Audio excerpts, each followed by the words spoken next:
Yeah. Then let us kick this off. Welcome to the June 8th, 2021 Norfolk Planning Board meeting. This is Walter Byron, Planning Board Chairman. Permit me to confirm that all members and persons anticipated on the agenda are present and can hear me. So we'll start with Mr. Weddleton. Byron, Planning Board. Permit me to confirm that all members and persons anticipated on the agenda are present and can hear me. So we'll start with Mr. Weddleton. Byron, Planning Board. Permit me to confirm that all members and persons. We got a problem here technically. Yeah, I'm like, wait a minute. Why is Walter saying that over and over again? Yeah. All members and persons. We got a problem here technically. Yeah, I'm like, wait a minute. Why is Walter saying Rich, that? you may have the YouTube stream open somewhere on your computer. We got a problem here technically. Oh, that's me. I'm like, wait a minute. Why? That was me. Sorry. I did it. Glad I didn't say anything. Huh? Right? I'm glad I didn't say anything. Right? Yeah, right. So yeah, I Well, had you. you guys just need to unmute yourselves. Okay. All right, take two. Take Sorry. two. Walter, you're muted. There you go. Rich must have done that. Okay. Take three. Welcome to the June 8th, 2021 Norfolk Planning Board meeting. This is Walter Byron, Planning Board Chairman. Permit me to confirm that all members and persons anticipated on the agenda are present and can hear me, starting with Mr. Weddleton. Here. Mr. Peck. Here. Excuse me, Mr. Searle. Here. Who did I miss? Did I miss it? Oh, I missed Chris. Chris, there he is. All right. Present. And we also have our town planner with us. Yeah. And our administrative assistant, Betsy Fijol. Hello. Okay. So good evening. This open meeting of the planning board is being conducted remotely, consistent with Governor Baker's executive order for March 12th, 2020, due to the current state of the emergency in the Commonwealth due to the outbreak of the COVID-19 virus. In order to mitigate the transmission of the COVID-19 virus, we have been advised and directed by the Commonwealth to suspend public gatherings, and as such, the governor's order suspends the requirement of the open meeting law to have all meetings in a publicly accessible physical location. Further, all members of public bodies are allowed and encouraged to participate remotely. This order, which you can find posted with the agenda materials for this meeting, allows public bodies to meet entirely remotely so long as reasonable public access is afforded so that the public can follow along with the deliberations of the meeting. Ensuring public access does not necessarily ensure public participation unless such participation is required by law. This meeting will feature public comment, however. For this meeting, the planning board is convening by the Zoom application posted on the town's website, identifying how the public may join.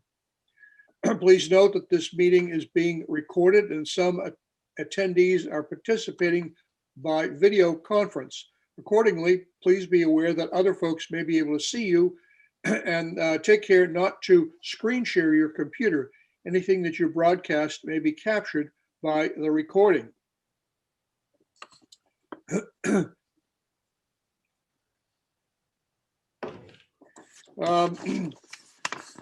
Please also note that each vote taken this meeting will be conducted by roll call vote. And with that, we will begin with our published agenda, which this evening begins with a update by our town planner on the Redwood Circle Noon Hill Acres subdivision. Good evening, Mr. Chairman, members of the board and the public. As way the update for this evening. As you know, at the last meeting in beginning of May, there was discussion at that point about giving a time limit of completion of Redwood Circle by Mr. Dalzell, June 30th of 2021. After that meeting, I had forwarded the landscape plan that was provided to us by the residents working with a landscaping company approximately on May 18th. And then he in turn sent it off to his landscaper. It was going to proceed with moving forward, getting the landscaping started. As it is right now, it's June 8th. The landscaping has not started, nor the other work in the subdivision. So I had a discussion this morning with Blair Crane, DPW superintendent, about what should we do. The discussion ended with, I think it's time that the town, through the planning board, move forward to pull the bond and have the DPW get the funds that are held by the treasurer to complete the subdivision. There was time provided, and there hasn't been performance to this point. So that's your recommendation, that we pull the bond and let the DPW direct the completion? That is. Okay. Well, there had been a subcontractor arranged for by Mr. Dalzell to do the work, not the landscaping, but the street work. And that company knows what they need to do and knows how to get started. So I suppose DPW could turn to, they're not required to, of course, but they could turn to them and get a running start on this thing to cut some more time out of what is an interminable agenda here. Okay, comments from board members as to the approach to pull the bond and finish it via DPW. First comment, Walt, there is Rich. Have you talked with Dalzell? I talked to him last week, John, and What's he say? he said he was gonna get on this ASAP with the landscaper to get moving. I mean, it's kind of. I understand. I don't want to defend him by no means, but I do know right now, and I'm experiencing myself, that everything is taking substantially longer. Materials, labor, everything. I'm not sure that's an excuse or not, but if we lost communication with him, that would be one thing. And if he could get back to you with some definitive dates of starting, that would be, in my opinion, helpful. But on the town taking over, Walter, I think one of the reasons we have shunned away from this is that the town hiring people has to pay prevailing wage. And prevailing wage is substantially more than what private contractors pay. And in the past experience, we want to get this finished for the neighborhood, but the DPW, I understand, is very overworked and way behind. I had some issues I've still been waiting for in my own subdivision, for one of them over a year to replace a lamppost that tilted. So I'm not sure whether that's going to be a faster route than going through the process of the bond being completed by Dalzell. I really wish that he could do us the courtesy of make calls to his contractors, and I know Hugo is very reliable, and just get some dates from them and when they could start, or what's the reason for the holdup. So he had, I mean, listen, he has said that, but it's bounced around in terms of the start. So first it was, I'm trying to recall back. Let me think about this. He wanted to get started. He was holding off on the landscaping at first. He wanted to do the other work and then come in the landscaping in the end. And what we did talk about, and you probably will know, is to try to get the landscaping in now while you're working to finish the road on the binder, and not get in there in the end with the top coat, so you don't mess up the top coat, right? The machinery.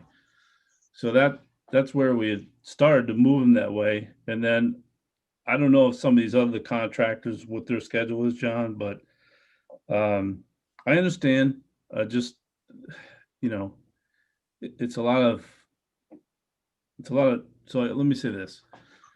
You could pull the bond and you could give them one, a drop dead date to do something. But I think just going month to month. No, I feel your pain. Rich. I just want to make sure if we go through this and we're on a more direct path to get this thing done. Right, I do know that Hugo could do all of the infrastructure work, and he should do all of the infrastructure work before the landscaping is done. And if he could at least do that or get a time from him, we could get everything set except the landscaping, and the paving of the road part is the easiest part of the job. And incidentally, if it ever got lingered by the paving of the road deadline, the one thing the DPW could do less expensively than anybody in the private world is pave roads much more cheaply, because they do this all year. So it would be nice if we could find out if Hugo could start this and finish it, because it looks like it's less than a week's work. But can you talk to Hugo directly? Yeah, we can talk to Hugo. So Right. when I talked to Blair and Barry, both of them on this topic, they kind of anticipated that they'd be going to Hugo anyway to do this work. So whether it was, in the case of the town, or it was going to be Mr. Dalzell. So as far as Hugo goes, You just might want to check whether they have to pay him prevailing wage, where they're the party that's coordinating the work. yeah, I can certainly check. If they didn't have to do that, then it makes the step a little bit easier, less expensive anyway. I agree. I feel like, this month to month, with nothing, I'd rather at least, I don't know, vote to pull the bond. We have the money.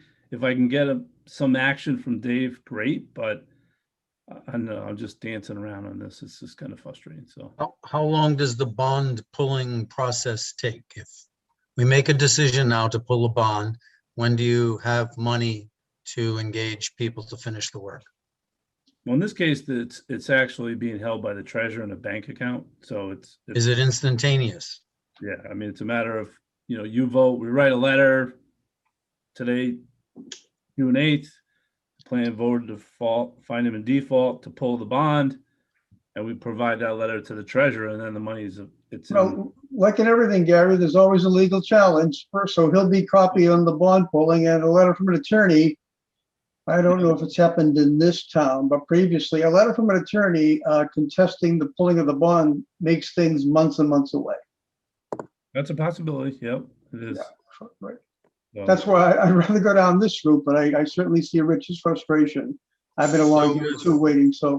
And if you don't do it, it goes years and years away, because it's always the threat that I'm going to write a legal letter. And I think we've passed many, many deadlines. There are people here from that neighborhood. I know that we're speaking first amongst ourselves. I'm sure that they're going to say it is time to stop accepting that this is going to happen by any deadline. yeah, and I think, so the one thing is, I think the schedule will adjust a little bit, because, we're not going to, at this point, put landscaping in right now, obviously, because that's not a good time of year. We'll have to work with that. And I don't really, frankly, want him putting in landscaping at this point either, because I don't want to do the dance of, and I mean, unless you really pay attention and stay on top of landscaping, the stuff's not going to make it. So that's, yeah. Right. I don't know. I understand those are all things. It's just, I'm not wielding the control to try to get this going. It's just frustrating. Okay, comments from others? Chris? I understand the frustration. Thinking about it from a resident's point of view, I think any action to get this closed out would probably be appreciated. But I think John has got insight into what it's going to take and how long it's going to take, regardless of who ends up doing it. So I think we at least need to afford that last conversation with the developer, and then kind of go from there. If we don't think anything's going to happen, we just got to pull the bond and go for it. Chad? So I'm kind of on the same wavelength as Chris and John, is that if we go forward with pulling the bond, we can't do the landscaping now anyway. That would be counterproductive to do that. Yeah. If we could get everything else done, if we can get Hugo out there here, soon, sometime this summer, get that all wrapped up, and then the landscaping scheduled for when it is appropriate towards the fall, then I think we're going to be meeting the same objective, because we pull the bond, the DPW is going to do the work, or have Hugo do the work, and then the DPW is going to do landscaping in the fall anyway. So if we pull the bond, wouldn't say anything's a sure thing, but it's kind of a sure thing. But then again, I don't know if there was enough money in the bond. I forget what the total dollar amount was, but I do think that it'd be beneficial to have that one last conversation with Mr. Denzel, get Hugo involved, and see if we can get at least that roadway wrapped up this summer. But you know what the great irony is here? That whole thing could be done by June 30th easily. That's why I wish he would just shake someone and say, get a start date to do it. Not the landscaping, but everything else. It's just not a lot of work. Yeah, when you talked to DPW, did they have a schedule in mind, Rich, that they offered to you? No, none of this. Yeah, okay. Just talking. All right, well, My feeling is enough deadlines have come and gone. He's appeared before us in the past. Everything he said, none of the deadlines have been met. So to talk to him again, do you think that's going to bring more credibility to the conversation? He's going to tell you, oh, I'll do it the middle of July. Are you going to buy into that? Or are you going to have the same conversation next meeting? So my vote would be to pull the bond. I understand that there's 4 votes that do not, but that's okay. I understand, Gary. I Okay, think the conversation is different this time, in the sense that pardon me, Rich can talk to him and say, listen, this is it. This is the last chance you get, and we're going to pull the bond if you don't actually get Thought we Hugo said that. started. Yeah, So also, pardon me, I'm sorry. I support having that last conversation with him, and then with the caveat that says, listen, if you don't get the action going such that this job is completed by the end of June, which John says you ought to be able to do, then we'll pull the bond and start working on it. You know, Walter, Right. we could accomplish both things here. The deadline we gave a month or so ago was June 30th. That deadline's not here yet. So we can still hold to the June 30th deadline and say, if the infrastructure work, everything except for the landscape isn't done by June 30th, we can make a vote tonight in advance to just pull the bond at that date, Yeah. rather than wait for another meeting. I would be fine with that, John. I support that.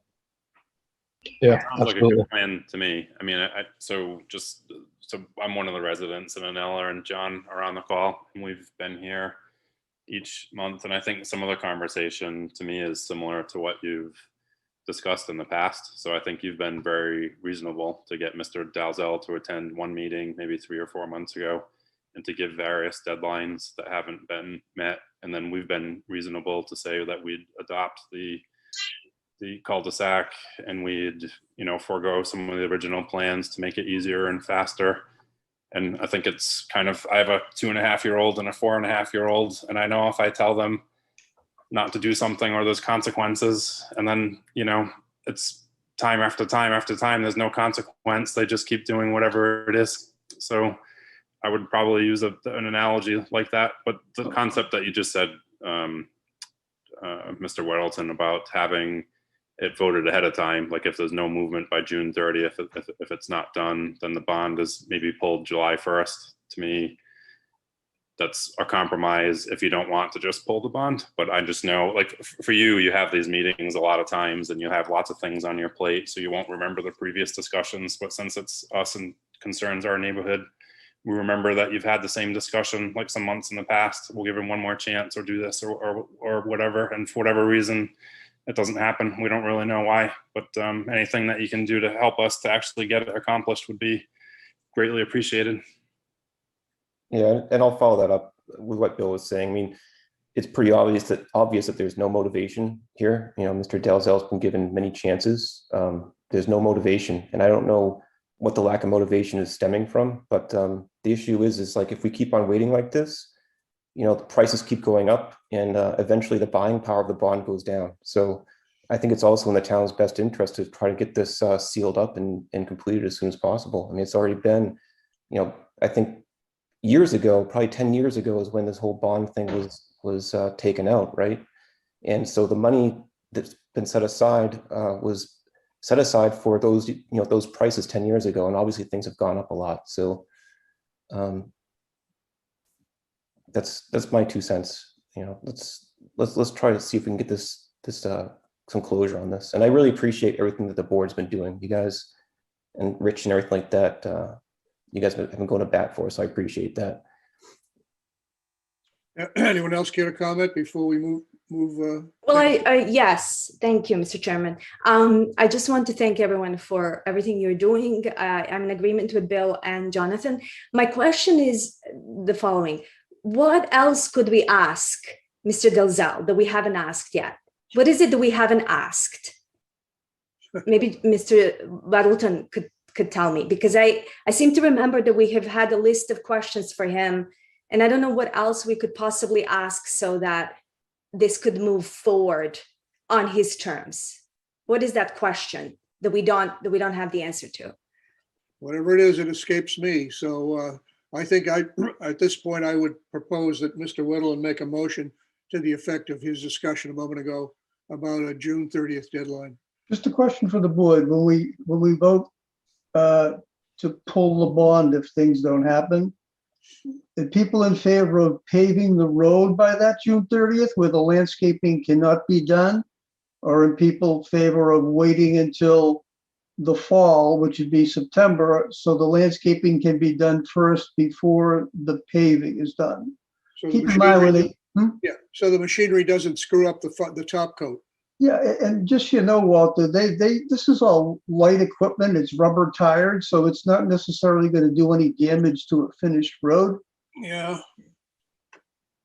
From a resident point of view, we started this conversation. I think the first topic was the first time we were on the agenda was back in October of last year. So, I'll just put that out there too. Yeah, I mean, who knows? But my own view is probably if we wait till September. So, like maybe 3 months ago, we said it would be not the right time to start on the road because it was winter and it was bad. We said we'd do the landscaping. Now it's too late to do the landscaping. In September, we'll say it's too late to do the road. So I'd probably just want to get done. So like the first thing was a street sign, which it took, us, we've been living here 4 years. So maybe 3.5 years to get the street sign. So I think we'd like to probably do what we can when we can. So if that means finishing the road now, I would want to do that. And also, I'm just a tiny bit puzzled. So Mr. McCarthy is telling us that we can pull the bond and in literally few days, it could be available. The money is available, we can move forward.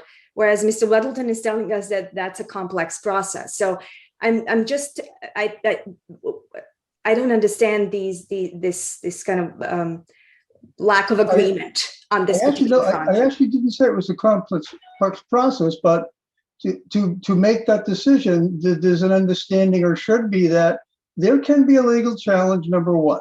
And there may not be, because Dave doesn't just seem to really care about the money. So I honestly don't anticipate a legal challenge.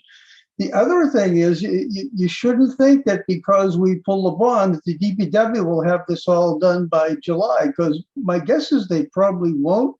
And either way, where they're going to be in charge of maintaining your road, they're probably not going to want to pave it until the landscaping is in, because they live with the ruts or anything else that may or may not happen. So it's not like pulling it, we're going to be all set by the 4th of July. That's not necessarily the case. That's why I said that we should keep to our same deadline. And by then, if it's not done, then we're voting in advance to pull the bond. And then hopefully things work smoothly. So we've had a long time to plan this. I mean, that's why we started back in October. And another October is around the corner. Sorry, John. Yeah, right. So if we, to John's defense, if we give them, give Dave until June 30th, can we, in parallel with that, Rich, would you be able to reach out to Hugo and get that process started? Let's try to get the ball rolling here. Either way, we're going to have the money, right? I mean, whether it's through the bond pulling or if Dalzell steps up, right? So what's holding us back from actually getting this process moving further? It is, well, I mean, thus far as Mr. Dalzell is getting the contractor lined up and getting them out there to do the work. Right, Yeah. which we've been in contact with him, I believe, either you or Dalzell for months now. And they came out here, I think, in February to do a walkthrough initially. So it's been on their, it's been on their list of things to do. Yeah, so we've had to shift things around in terms of, was first, let's get the curbing going. And then I think well, let's put it this way. I think I'll call it the project, right? So it's Mr. Dalzell's project. I could be mistaken, but I might go out on a limb. It's not something that he does as a business, right? So he relies on contractors as far as, their guidance as far as doing things. So he doesn't have, this is my opinion again, oversight. Like, for example, you know what? I'm going to get the landscaper in, I'm going to do the curbing, or vice versa, where you say, you know what? It doesn't make sense to do this or that, right? So it's in part getting them guidance to him, say, no, we didn't say you couldn't do this or that. It's like a ping pong ball that's bouncing around, because it's not what he does, quote unquote, in terms of building subdivision roads and getting them finished and coordinate with contractors is the best that I could tell you. That's kind of what I've been frustrated with in terms of, it's first, let's get we'll wait on Hugo to come in. Then Hugo needs to get it scheduled. So then he doesn't have a firm schedule for Mr. Dalzell. And then it's like literally a ping pong ball.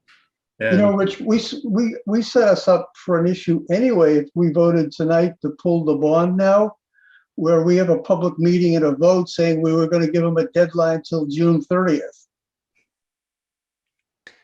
That's why I think your proposal, John, is probably a pretty good way to go, which is to put a motion in front of the board to give him till June 30th. And then if that's not accomplished, then we pull a bond on July 1st.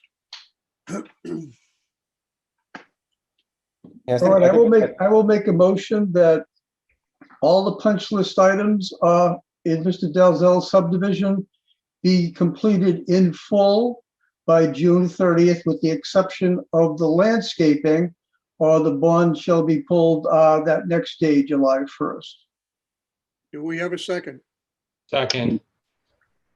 All right, any further discussion on this proposal that as John has made in terms of a motion? Just one question around the landscaping that we're excluding. Is that just the trees on the walkway, or is this other landscaping as well? so the street trees and the plantings within the cul-de-sac. So All the landscaping. all the landscaping. Okay, but there are existing trees already there? Not on the street. No, okay. Not part of the development requirement. No. Okay, any further discussion? Hearing none, then we'll take a roll call vote. All right, Mr. Weddleton. Aye. Mr. Peck. Aye. Mr. Montfort. Aye. Mr. Searle. Nay. Chair votes aye. All right. Rich, we wish you luck here in passing this information on to Mr. Dalzell and talking to Hugo. Let us all know, if you can, by email, what the results of your conversations are. Okay. I will. Thank you, sir. Thank you. All right. Thank you. Thanks, Gary. Next item is C1 zoning district discussion with John Prippus for 242 Dedham Street, 4 Sharon Avenue. Rich, you want to take us through this one, please? Sure. So I did provide the board a slideshow that I'm going to pull up, and this is really, the purpose of this is really more informational and kind of forward thinking in terms of the C1 zone, which has, as you know, the inner and outer, on highway, off highway. Right. And so I'm just going to, before I go further, I'll just pull it up. So Mr. Primpus and his partner owns 242 Dedham Street, which is where the golf station is, with a convenience store and Dunkin' Donuts, as well as 4 Sharon Ave, which is directly behind it up on Sharon Ave. Let me just get to the meeting packet. Hold on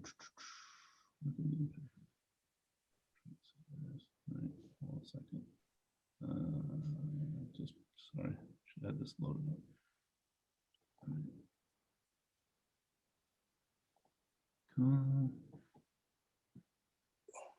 See it on screen now? Yes. Yeah, we can see it. All right. Okay, sure. So here's just some general, just kind of background over, as far as big picture items. There's the on-highway, the off-highway, which is everything. The on-highway is really the cross between Dedham Street, Pine Street, and Pond Street that will go through. And then back behind that is the off-highway district. And I probably should have put this in different order, actually. So let me just jump. Apologize for the order. My map. I'll start there and then go back. Right. So as you can hopefully you can see here, where my cursor is oh, sorry, right there. This is 242 Dedham Street. And then right behind it is 4 Sharon Ave, which is split between the on-highway, off-highway. Now, in terms of, there has been interest from a landscaping business. Now, this site was previously approved by Norfolk Irrigation for a site plan to operate their business out of there.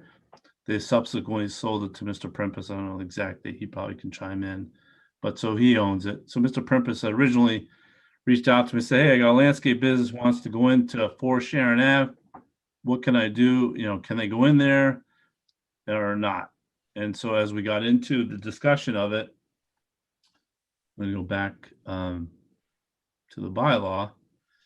If you look at, this is the on-highway list, landscape business is not allowed at all, but a landscape business is allowed in the off-highway. So because the property is split, it really challenges how to work with a site as far as permittable uses, whether allowed by right or by special permit. So then in discussion, I went to the property and mentioned, what I would like to consider doing is doing multifamily housing, similar to some of the stuff that we already have in town, which you have off of Valley Street presently.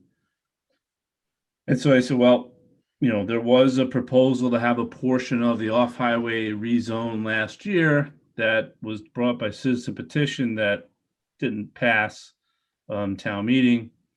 There was some discussion with the planning board members about looking at C1 as a whole for that type of use. So tonight's really just putting that out for the board to give some consideration to and thinking about going forward.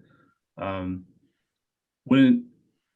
far as the zoning district boundaries, conventionally district boundaries were a distance off of roads because as years gone by, the mapping was not as precise as it is today. You didn't have parcel level data available. And over time, towns have transitioned to parcel-based zoning district boundaries. So to avoid what I showed you in terms of having split zones, because having split zones creates potential challenges between, what's allowed, not allowed. So this slide here just gives you kind of a complicating in terms of what's out there today. So as you know, you got Sharon Ave, which is which has a mix really of single family homes, some vacant land, which is in the off-highway district. And then you got the commercial up front on highway where Mr. Primpus owns. So it's really think about in terms of, future where we want to maybe look to go. And maybe we keep it the same, but I will tell you that, many instances, these split zones create challenges for property owners. So lot 3 and lot 4, as you have them on there, those are both split lots, right? Yeah, they're both split and they're both vacant. Yeah. It seems to me that the intent of on-highway and off-highway, you really had to have an access to the highway. And both of these lots are on a side street. And the language of the current bylaw notwithstanding, logic would say, geez, you ought to release them from that on-highway requirement and let them be developed. I understand we're restricted based on the language that exists, but it just seems like we ought to consider that this is really not on highway. It's on a side street. Both of them are on side streets. So Rich, if I can ask, are you looking to rezone the whole district to be similar to the Valley Street district, or just this street, or? It's kind of, John, it's kind of open. It's actually an open book to in terms of which way to go. Apparently is there only a few allowable uses on off-highway as compared to off-highway that's causing the problem? One No. being a landscaper? There is, I'll scroll back up, take a look at it. But I tend to agree with Walter because, I mean, technically, if you look at it visually, they're off-highway. So having them comply to an on-highway requirement would seem like it doesn't make as much sense as it could. Yeah. I probably, my first pass of this recommendation-wise, if I was to give you one to consider, I would think that, and I talked to Walter a little bit about this, is take the parcels that front on, either Pine Street, Pond Street, Dedham Dedham Street, and put them in the on-highway district. And then the parcels that don't front on there, run it to off-highway, but it would be the whole entire property. Now I don't think it's captured in this. I don't think, well, let me scroll back just to show you though. So now where it gets a little bit challenging is, if you look at Four Kicks, there really is, this is one parcel. So that's a property that, isn't solely fronting on Pine Street. Joffran's another one. So there are parcels that are pretty deep that don't fall into the same kind of situation like we have over here on Sharon Ave.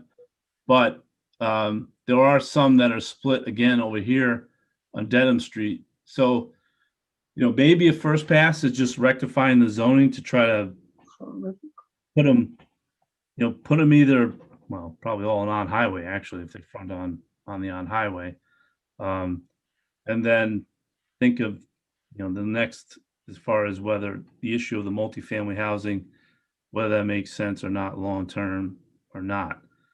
If this is the only issue that's come up, this one lot, actually, does it make sense to just try to rezone those two lots as off-highway rather than changing the whole district and getting into a much bigger conversation at town meeting? Yep. So one option could be, if Mr. Primpus wanted to, as a property owner, it's either way. So you could, as the board, sponsor a change to do that, just to remove that split zone. Or he could, as a property owner, submit a petition to have his property rezoned. And then it would be just that one property at this time. And then you're not looking at the big picture necessarily, right? So yeah, because I think it's kind of reasonable at town meeting to say these lots have a district right down the center and it's hindering them. We want to make it all one, and where they're not really on the highway, we want to make them totally off highway. Well, it seems to me if we're going to do that, we ought to take a look at all the lots and figure out that there's 2 more or 3 more or 1 more or whatever, and get it all done in one swell swoop. Yep. So, yeah, so there's 2 paths, right? So it depends on Mr. Primpus. He is online, to kind of chime in. If you're doing your planning work and there's one track timeline wise to get this done, and he's on a different one, he could always, like I just mentioned, file petition, have his unified zoning on that property, and then it goes to town meeting while you're continuing to work on the big picture if you wanted to, right? So Yeah, we could do that. Look at up the top there, Sherwood Drive, lot number 3. I'll bet you that one is split too. yeah, let me go. I'm sorry, wrong way. Oops, back one. Hold on. Sorry. There. Sherwood Drive, yeah. You can see there's ones here that are, this is a good representation. So you've got split, that's in the on highway, but yet it's back off of Sherwood. Pond Street. You see these 3 here along Dedham Street. Yeah. You've got on highway, off highway in the back. There's some over here on Pine Street. If it's got a frontage on 115 or 1A, I don't care how big it is. It seems to me it's an on-highway lot.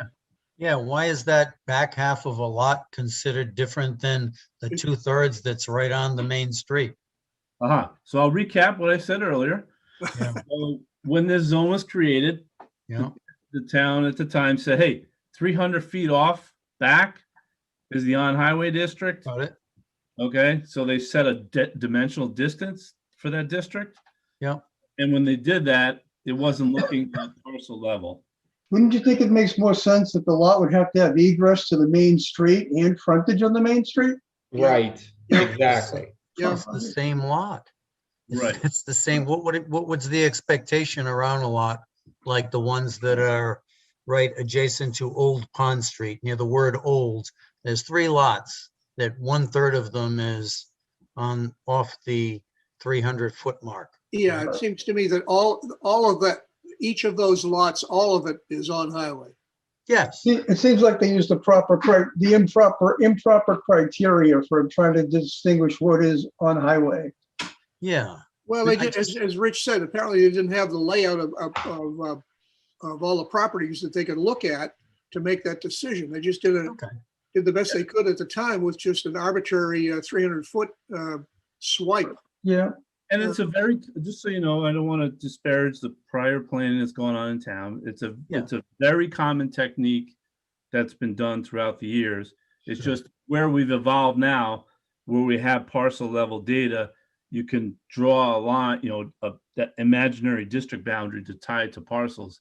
It's a better way to go, I think, in terms of, so you don't have these split situations. Yeah. So I guess, Walter, where town meeting isn't going to be until the fall, we probably have enough time. I was thinking more of this is the only immediate problem, Mr. Primpus, but if we have time till the town meeting, if we went through and took all of these lots that do not have frontage or egress to the highway, we can convert those to off highway. Then we probably have time to do that. Would we, Rich, by the fall town meeting? Yeah, I think we can. I don't see why it wouldn't be. Does that affect any businesses that might be operating in that zone as an approved use that won't be approved once the zoning's changed? Well, we'd have to look at the uses to make That's sure. another good question. Yeah. Yeah, make sure that we're not by creating this lot which is split and calling it now off highway, we're not restricting the use of the lot. I think actually it goes the other way based on the list of uses, that you get more uses in the off highway than you do in the on highway. But we need to confirm that. We need to confirm that, Chris. It's a good question. Right. So I'll show you just real quick and then we can. And then my other question while you look that up is, if someone sold a portion of their frontage to someone else with a lot that was further back for access, would that deem them in the off-highway zone then? I don't think so. If they got access to the main street, they're an on-highway lot, I would think. As long as they have the minimum frontage on the main street. Okay. So you're right, Walter. So if you look just quickly, what's allowed by right in the on highway then filters down to the off highway. And then there's some additional allowed uses by right in the off highway that aren't up on the top in the on highway. Yeah. And then there's a whole category of some special permits, but yeah. Okay. but you're really not taking anything away from the off highway. I think you probably get some gains actually for some of those properties that are split. I would think so, but it's worth a lot by lot examination to make sure we're not screwing it up. Yeah, and I think it's going to be a small list. It doesn't look Yeah. like there's that many. No, That's it right. doesn't. So I think John's suggestion early on is that Mr. Primpus needs to get going. He can make a special citizens petition. Well, he can't go any faster. If you decide you want to move forward with this for the fall, he can't go any faster than you could. So, Well, I suppose that's true too. so if you decide to do this, then it's the same essentially, you know. Does that assist in getting the end goal of the multifamily housing though? Well, that's a separate issue. Why is that an end goal? That's just what was stated in the deck. I don't know if that's an end goal. Just another consideration. Yeah. Okay. That's open consideration. That's more of maybe his immediate. Like I said, he's got something he's thinking about. The big picture, I don't know if that's a town goal. So I'm just putting it out there. Yeah, not a town goal. I'm just saying for Mr. Primpus. We were talking about it as beneficial for him, but is it really was essentially my question. Yeah. John, did you want to add anything, since you're on there?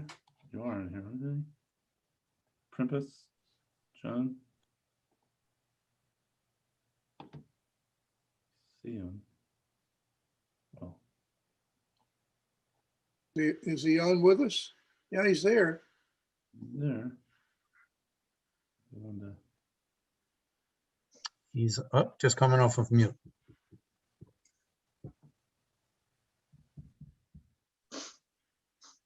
I hear tapping. That might be him.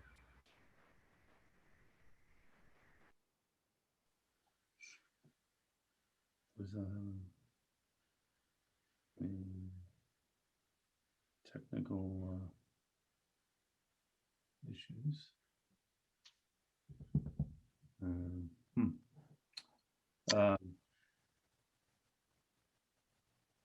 As I didn't state this earlier, but as you know, you're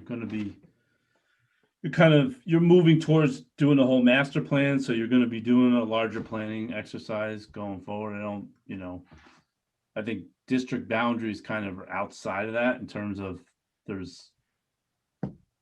you can rectify those boundaries without, oh, he's coming back. Hold on.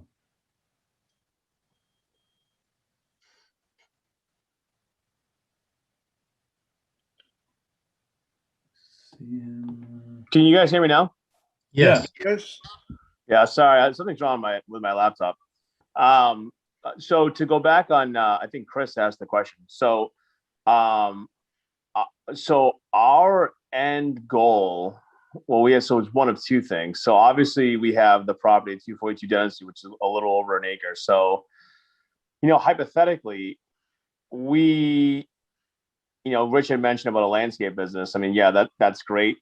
But, long term, yeah, we want to put like apartment buildings or like multifamily. So we want to be able to we want to maximize that property as much as we can. I think the property is about 4/5 of an acre. So,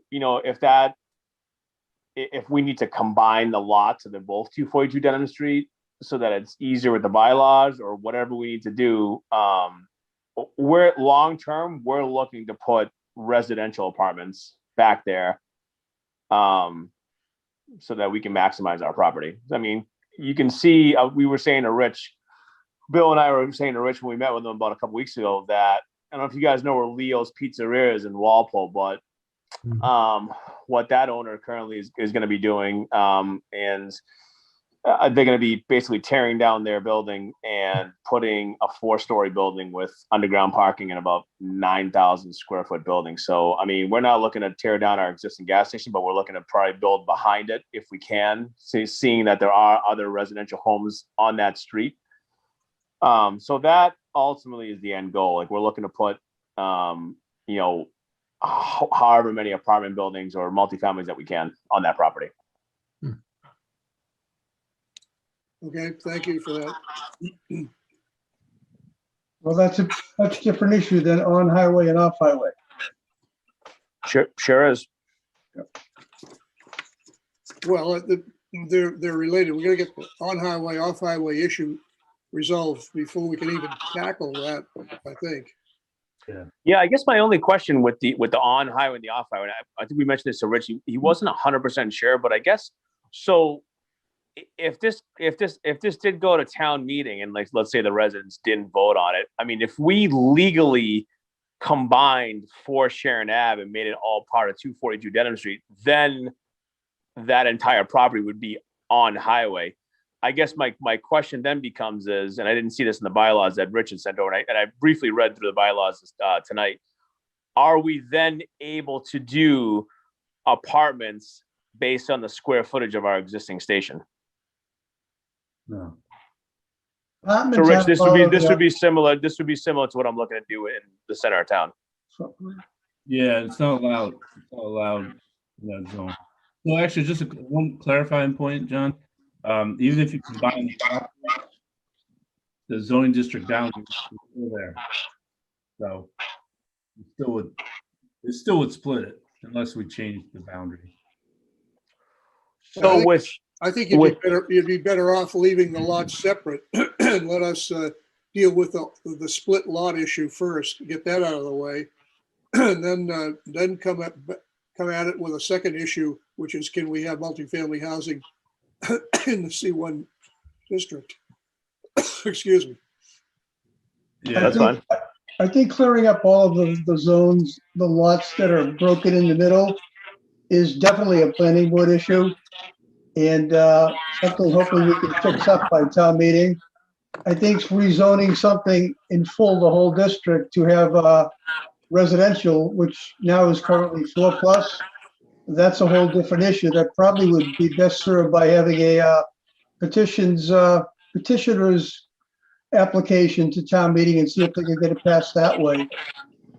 Unless, of course, the planning board decided they wanted to have more multifamily housing in that commercial district. Yeah, I think you're right, John. I mean, it's kind of like I said, there's a timeline the town would take on that topic versus the property owner. I don't think they match. I think that's a fair assessment. So, I mean, they could match, but I don't think they do. All right. So one of the commitments I think we're going to make to ourselves is we're going to look at the number of lots in that area that are split and come up with a plan to deal with that by town meeting in the fall. Agreed? Yeah, I think that's a good idea. Well, hopefully the board agrees. I'll be quiet. Okay. Rich, anything else on this topic before we move on? No. Mr. Primpus, anything else before we move on? No, okay. Thanks for everyone's time. Sure. Okay, thank you. All right.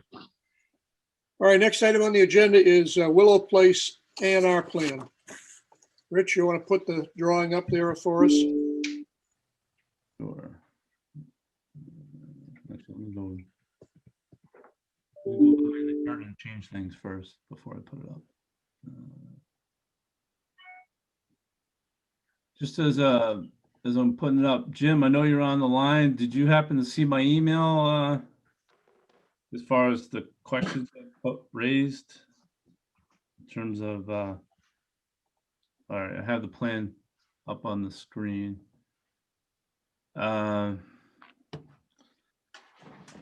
So what makes this kind of challenging? Oh, all right, sorry about this. That's the older one. Yeah, it's the old one. Do we have the new one in there? Oh yeah, here it is. Sorry.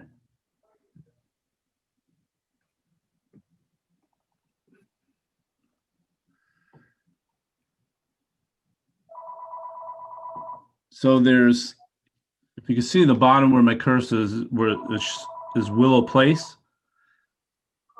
There's this parcel that's is 5,162 square feet, which they're looking to combine with Lot A, which is behind it, to create one lot.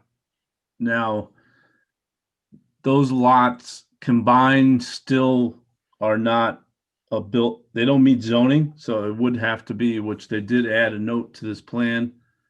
I guess my just technical editing. Did you forget to put lot at the end of this, or did you just want to leave it as notes? Well, the lawyers like to consider that. I asked them that, and they said no, because combining lot is considered buildable. You're right. I read it over when I got home and looked at it. I mean, I could edit that tomorrow morning and read, with that wording, if it was. Yeah, well, I would guess I would probably, I'm sure that I would disagree with council that it's not, because it doesn't meet the zoning right now. What are you trying to do? What is the objective? What are you trying to do with this situation? What's the objective?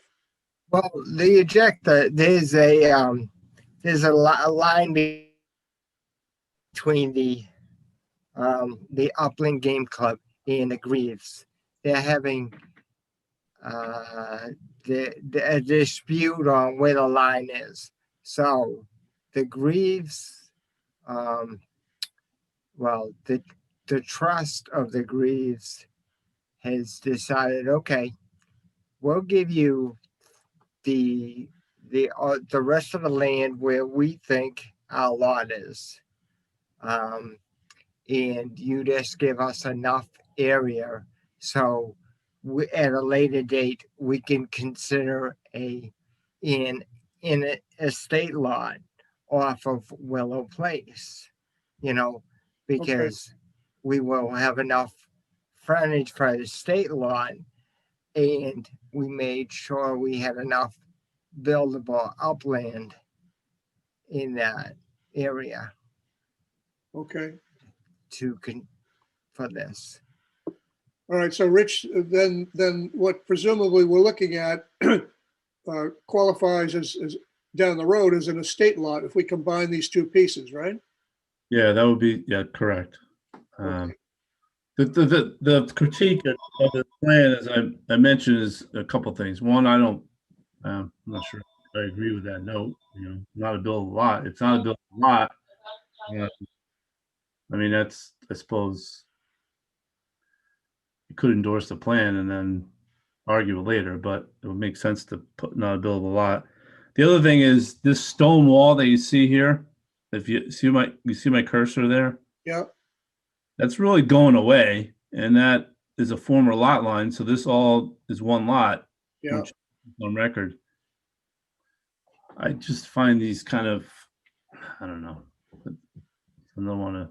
I think it's confusing to the potential subsequent purchaser to, where's the boundary? It's no longer, it's going away, right? So where's the boundary? Where's the boundary between that little wedge and lot 52? So it would be, see this line, this sideline here. Yeah, okay, all right. Head that way. And this little piece here, it would come up this way. Essentially, that line goes away. You erase it. That would be the former lot line. Yeah. And then you create this bigger lot, which, all right. I mean, I'm not sure you can, I do question endorsing this plan without the note, because it doesn't meet frontage, It doesn't have the required frontage. Where is the frontage on this? Where is the driveway access going to be? My screen is gone haywire. Right here, John. This is Willow Place right here. Yeah. So that would be where the driveway would be coming off of Willow Place. Okay. This is a public way, but it's. And is that a 200-foot frontage area? Looks like 150. Is that is that an R2 zone? It's an R2 zone. With the 150, right? So he's got the frontage. No. This is not R1. R1's 150. This is R2. So he needs 200 feet of frontage. Correct. Yes. And does he have that? No, but that's why it's not a billable. It's one of the reasons it's not a billable lot, I think. That's why I'm advising to have it labeled non-buildable lot, because it doesn't meet the frontage requirements. But as an estate lot, does it meet that requirement? It would when they come back, they can do it, but not right now. So they want to do two. So I raised the question about doing this in one step, and Jim could chime in that they want to, step one is clear this up with the Greaves. So the Greaves have this parcel, which is on Willow, plus this other lot A from the gun club. Gun club takes the back, and then the Greaves would come in at a later date for an estate lot. Okay. So they want to form an A&R plan signed? So they want an A&R plan signed. And Yep. again, how can you do that without the required frontage? You can't. You can if you label not a buildable lot. So you're not. I disagree. I disagree. To sign something as an A&R plan or a Form A lot, that means it meets zoning requirements. That's the only thing. It meets the frontage, the lot size, etc. And this does not meet the basic zoning. So I would have you look up that, because I don't think without proper frontage, we can give this a Form A designation. So it sounds like we could give it an estate lot designation. You can't, because he hasn't gone through the special permit process. No. Well, I mean, eventually we could. Right. So I can come back. I understand, John, the question. So they're not altering the frontage. They're not making it more non-conforming at all. There is no frontage. So they're actually creating new frontage, although less than what's required in the district. If you want me, I can come back with something more tangible to say you could do that if you like. I think that's probably what the board's looking for, correct? At least one member, right? Well, yeah, I think if John's point is good, I don't think we can endorse it if it isn't complying with zoning. I don't think we can either. Well, that's what that note underneath says. I mean, it's not a buildable lot at this point. I don't think the note's relevant. You're asking for an A&R designation and a sign off. And to do that step, you've got to meet the basic zoning. Am I wrong or something like that? Am I wrong that saying that if I cut off a piece of lot line on this is thinking out of the box, and I have two lots. I cut it up. I split it. I cut it in half, and I call that a non-buildable lot. Okay. Is this it's this in A&R, as long as there's a note that says non-buildable lot. I think Rich, right? I think Rich should check on that. First of all, I didn't think you could create a non-buildable lot by an A&R plan.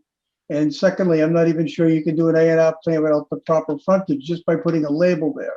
So I think that's worth Rich checking into twofold, just the designation on the lot, and does it meet?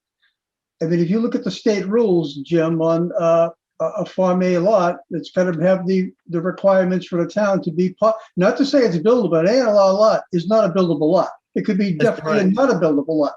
An A&R lot simply means it meets all the criteria for zoning, and not having the frontage here means it doesn't meet the criteria for zoning. Now, should we have gone and come forward and did the full estate lot, and then, I mean, I think the ultimate is this, to get that piece of land off of the, they're trying to agree on this line between the upland game and the Greaves, Well, that's what Jim, that's what I suggested. I mean, they can do this in one shot and get an estate lot and put the plan on record and be done with it. But whoever's on your client's side, they don't seem to want to go that route. The simple thing would be to come in with a estate lot, get the approval, and then record the plan and be done with it. There's the boundary that you have, right? Essentially. Correct. Yes. I agree. Yes. Does this lot correct, Jim? Yes, it does. Correct? Yes, I have a perk test on it that I did last year. Okay. Yes. Yeah. I mean, We they did quite it in perk season. it'd be fast. It'd be faster to do it as a state lot. I mean, really. I mean, but I would, will bring it to, Rich, I would also review that note up at the top of the plan that says, planning board endorsement is not a determination as to the conformance with zoning regulations, et cetera, et cetera. I would look into that note as being proper or not. yeah, that note doesn't, that's not the note that I sent to Jim based on. Yeah. no, I put the note that Rich wanted on, and the lawyers on both sides altered it. I'm sure they did, yeah. You know, I'm sure they did. lawyers like to, you know. Yeah. So I think the summation of this situation, right? I think the answer is kind of there, right? I would probably say withdraw without prejudice and come in with the estate lot and be done. I mean, you can work on it and you actually probably could get it scheduled in July at this point. I mean, it's not that big of a, I don't know, right? Yeah, all right. At this point, they probably, there's two things. Either the planning board is going to continue it to July or deny it. And then, you know, we're into the whole denial. I like to simplify things when we know the end game. I think you got to be careful, Rich, because if he submitted an application for an A&R lot, is that the case? We don't have the application. Okay, because if he submitted, I apologize. He did submit it today. So all right, because if he submitted it, that means if we don't vote in 30 days, it's automatically approved and Right. signed by the town clerk. So we should formally deny this. If he's got an application on file, we should deny it as a Form A. Or he could withdraw it without prejudice. He can withdraw it, sure. Yep. Did we get the application, Rich? was that? I did not receive an application and a fee, so it's not technically submitted. Oh, my apologies. I thought Jim, you didn't drop off the application? Yeah, I thought I did that last week before when I first submitted this, but I could be wrong. All right. Well, if he didn't submit it, then it's not technically submitted. So there isn't a clock. Well, I'd rather not deny this. I'd rather have him withdraw without prejudice and come back next month with an A&R plan for an estate lot, if that's acceptable to him. Are you willing to do that, sir? Yes, I am. Yes. I can. Okay. I like to withdraw. Yeah. Okay, so the applicant is withdrawing without prejudice. Do we need a motion to that effect, Rich? He needs to put it, you can orally say, Jim, you just said orally you withdraw without prejudice. Yeah, he did, right. Right. And then the board can accept that. And All right, we need a motion to accept that, right? Yeah, all right. So we need a motion to accept the applicant's request to withdraw without prejudice. So moved. Do you have a second? Second. Do we have any further discussion? Okay, Mr. Weddleton, Aye. Mr. Peck. Mr. Peck, Aye. Mr. Searle, Aye. Mr. Montfort. Aye. Chair votes aye. All right, well, thank you. And I think that's a good resolution. And I think next month, an estate lot will be acceptable. Okay. Thank you.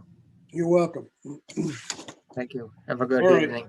Yep, you too. Next one is 307 Main Street A&R plan. Speaking of A&R plans, so this one is pretty straightforward. It meets the zoning, meets the area, meets the frontage in the R1. promises. Let's see here. Okay. So, it has been properly submitted. It does actually have our, All right, so the gentleman is dividing his property, right? right, yeah. And actually that note that you see there is what's in the regulation under the date block down in the lower left-hand corner. Just for Okay, yeah. initial purposes. But in this case, it's It's a public way. It meets the frontage. It has the dimension. It shows the lot lines. Dare I say it's no issue. Questions from board members?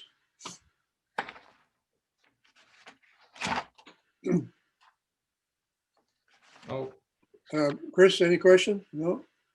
Gary, No. any questions? Oh, it's what, R1, Rich, right? R1, yes. John, any questions? No, All right, so Chair will entertain a motion to accept this A&R plan. So moved. Do we have a second? second.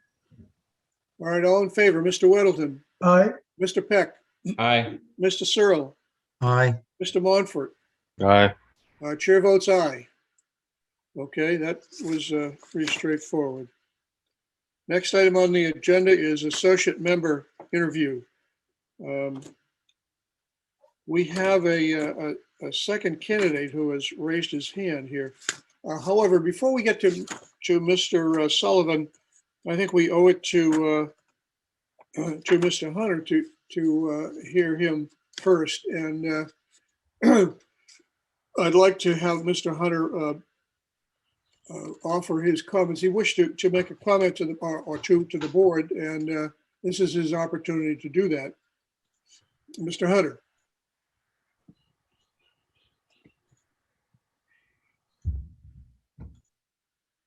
Oh, you're still mute. You're still mute, Mr. Hunter.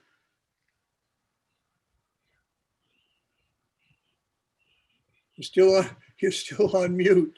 It's usually down the lower left of that little microphone. Yeah. Or-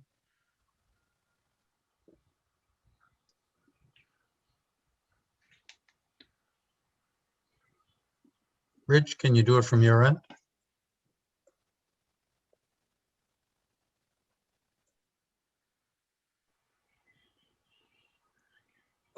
All right, can you hear me now? Yes. Yes. All right, sorry, my computer just started glitching out on me. Let me just pull up my, I prepared a statement. Let me just, it'll be quicker for all of us if I get a chance to just read it. Sure. Let me just pull that up.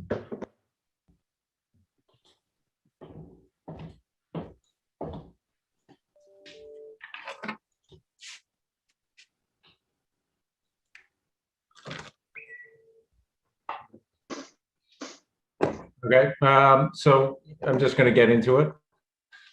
Greeting members of the planning board, and thank you again for your time considering my position as an associate member. During my interview at the previous meeting, there were various comments that I was unable to fully comment on that I would like to address at this time. I wanted to do some research and make sure that all the facts are accurate. The first item I'd like to address is that both John, Peter, and Betsy stated that in June of 2020, I was issued a cease and desist on my property. This is inaccurate and a disturbing accusation that I'd like to set the facts straight. No cease and desist has ever been issued against me, which can be confirmed by your zoning enforcement officer. And the records will show that when accused, I had a voluntary site visit by the town, and I was found to be in compliance with the bylaws.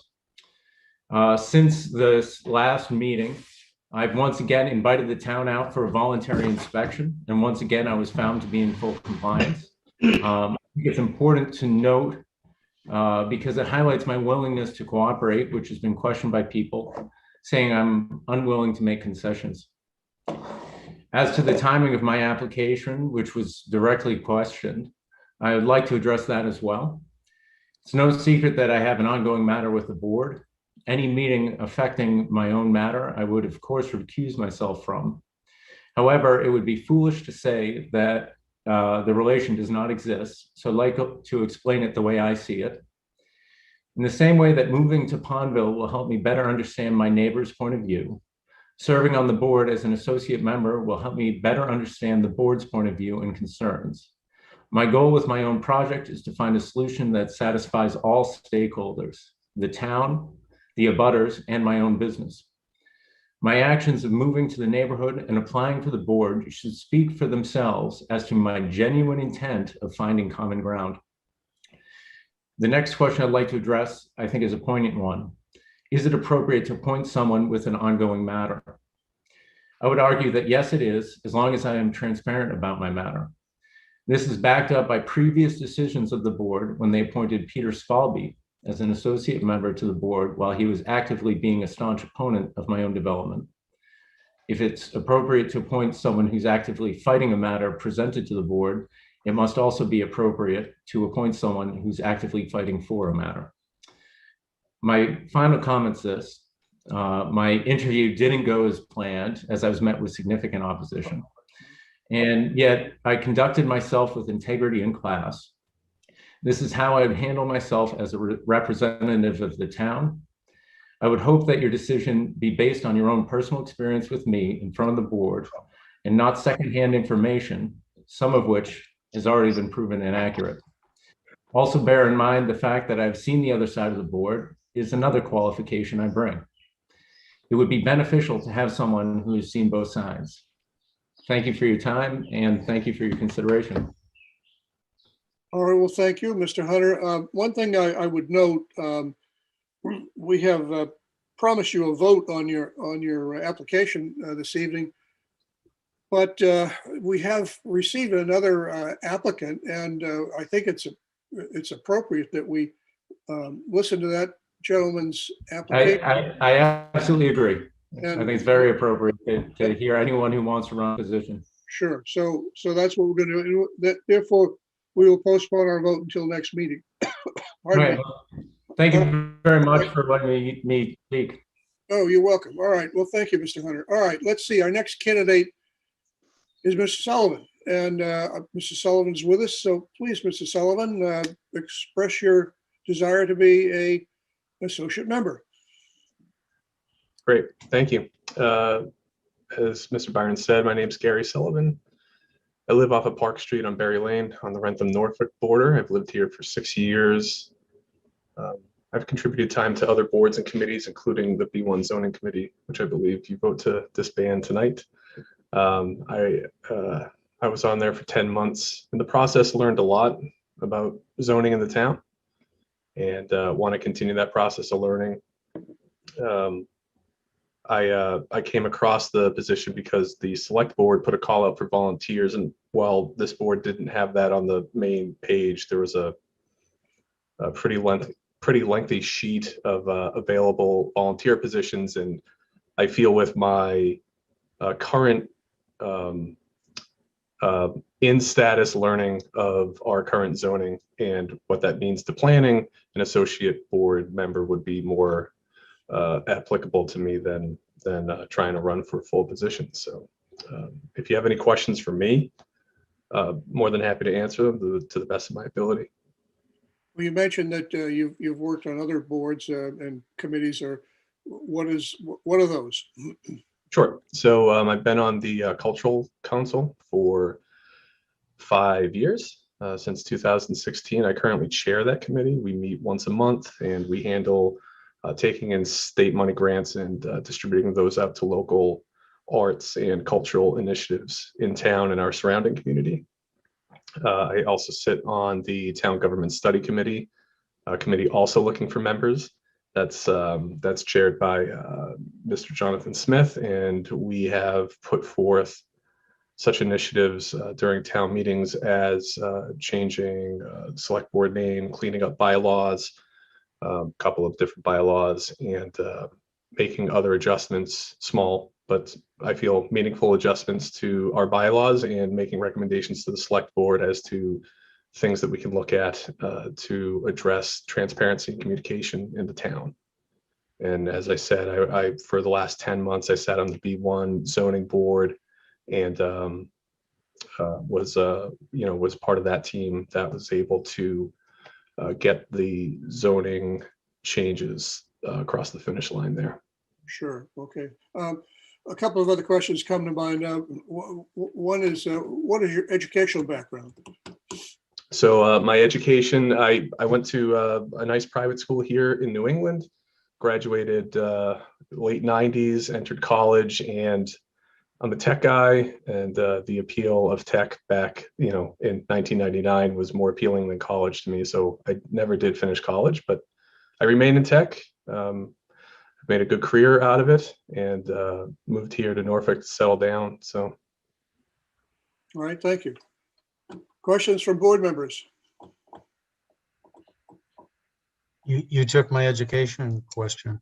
But I was on the B1 committee because my wife was on the B1 committee. So no one ever saw me on the B1 committee. I used to hide in the back of the room and listen to the B1 committee, but I do remember you from the committee. And yeah, there was a lot of hurdles to overcome to get those changes in place. So I appreciate your work on that committee. And also I appreciate anyone that's coming forward to volunteer for positions within the town. So thanks. thank you. More questions, Walter, if I could. Sure. Gary, hi. Thank you for volunteering. So you got some experience reading plans with the B1 committee, correct? Yes, some experience. That would be a learning curve for me, admittedly. Yes. Okay, so you don't have much background in reading plans of lots or streets or that. Outside of my personal properties that I've owned in my lifetime, no, but I did learn a lot about that process looking at our current inner core and outer core plans that existed. And the only other question I have is, you were on the B1 committee for the last year. Yes, sir. Did you miss any meetings? I don't think I did. So I may have missed one due to conflict. I do travel for work, but I don't think I did miss one. You got a gold star just for staying with that town study committee, which I know has been struggling for what, 2 years now? Yeah, but a small group of dedicated people can make a big Yes, impact. So exactly. Okay, thanks, Walter. thank you. Sure. Gary, this is Chad. Again, thank you for being on the B1 committee, as everyone else has said. Were you on any other boards or committees in town? Yeah. Yep. So Cultural Council, which is That's right. technically a committee, but its membership requirements are dictated by the state instead of the town. And then the Town Government Study Committee. Okay. Yep. Thank you.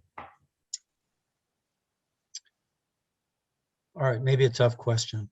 So people that own properties, do you have opinions coming into this position or looking for this position for person owns residential property? Even if you sat in on this meeting tonight, you hear people want to maximize their profit. How do you address that? How do you think about something like that? We have our bylaws. We have guidance that we're given as planning board members. We have, rules. Do you think changes should be made for a few? Do you think changes should be made widespread? What do you think our role is here in the planning board? I appreciate the easy question.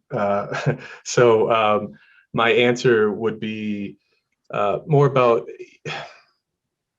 each decision-making process is complex. There are a lot of variables to take into consideration.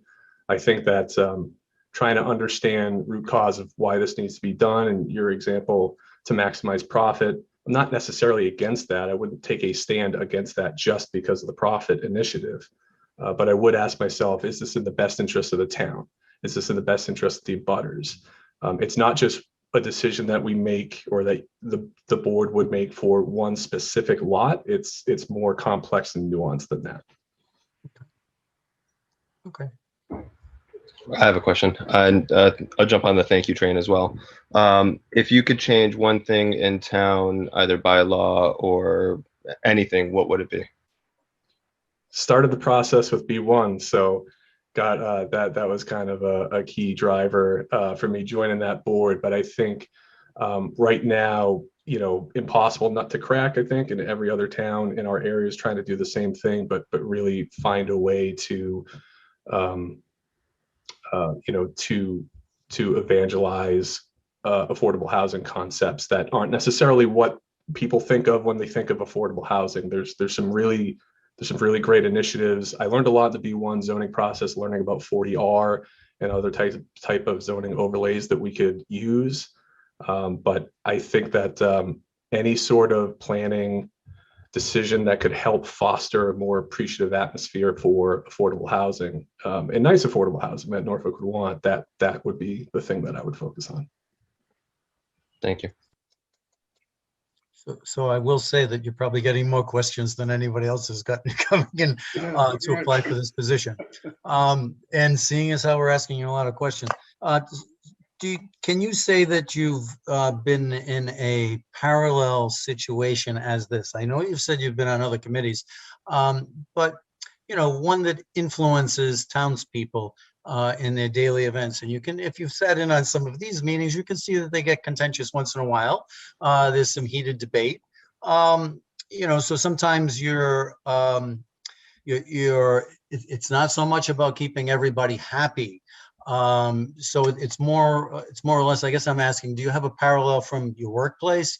Do you have a parallel from another committee where you've had to deal with similar situations where everybody isn't always happy when they walk out of the room, but you have to administer the rules and the guidance that existed before you got here, and you have to be fair with that. And sometimes, we refer back to Rich and we say, I want to make a decision in one particular direction. Rich, what have they done for the past 10 years on these other properties?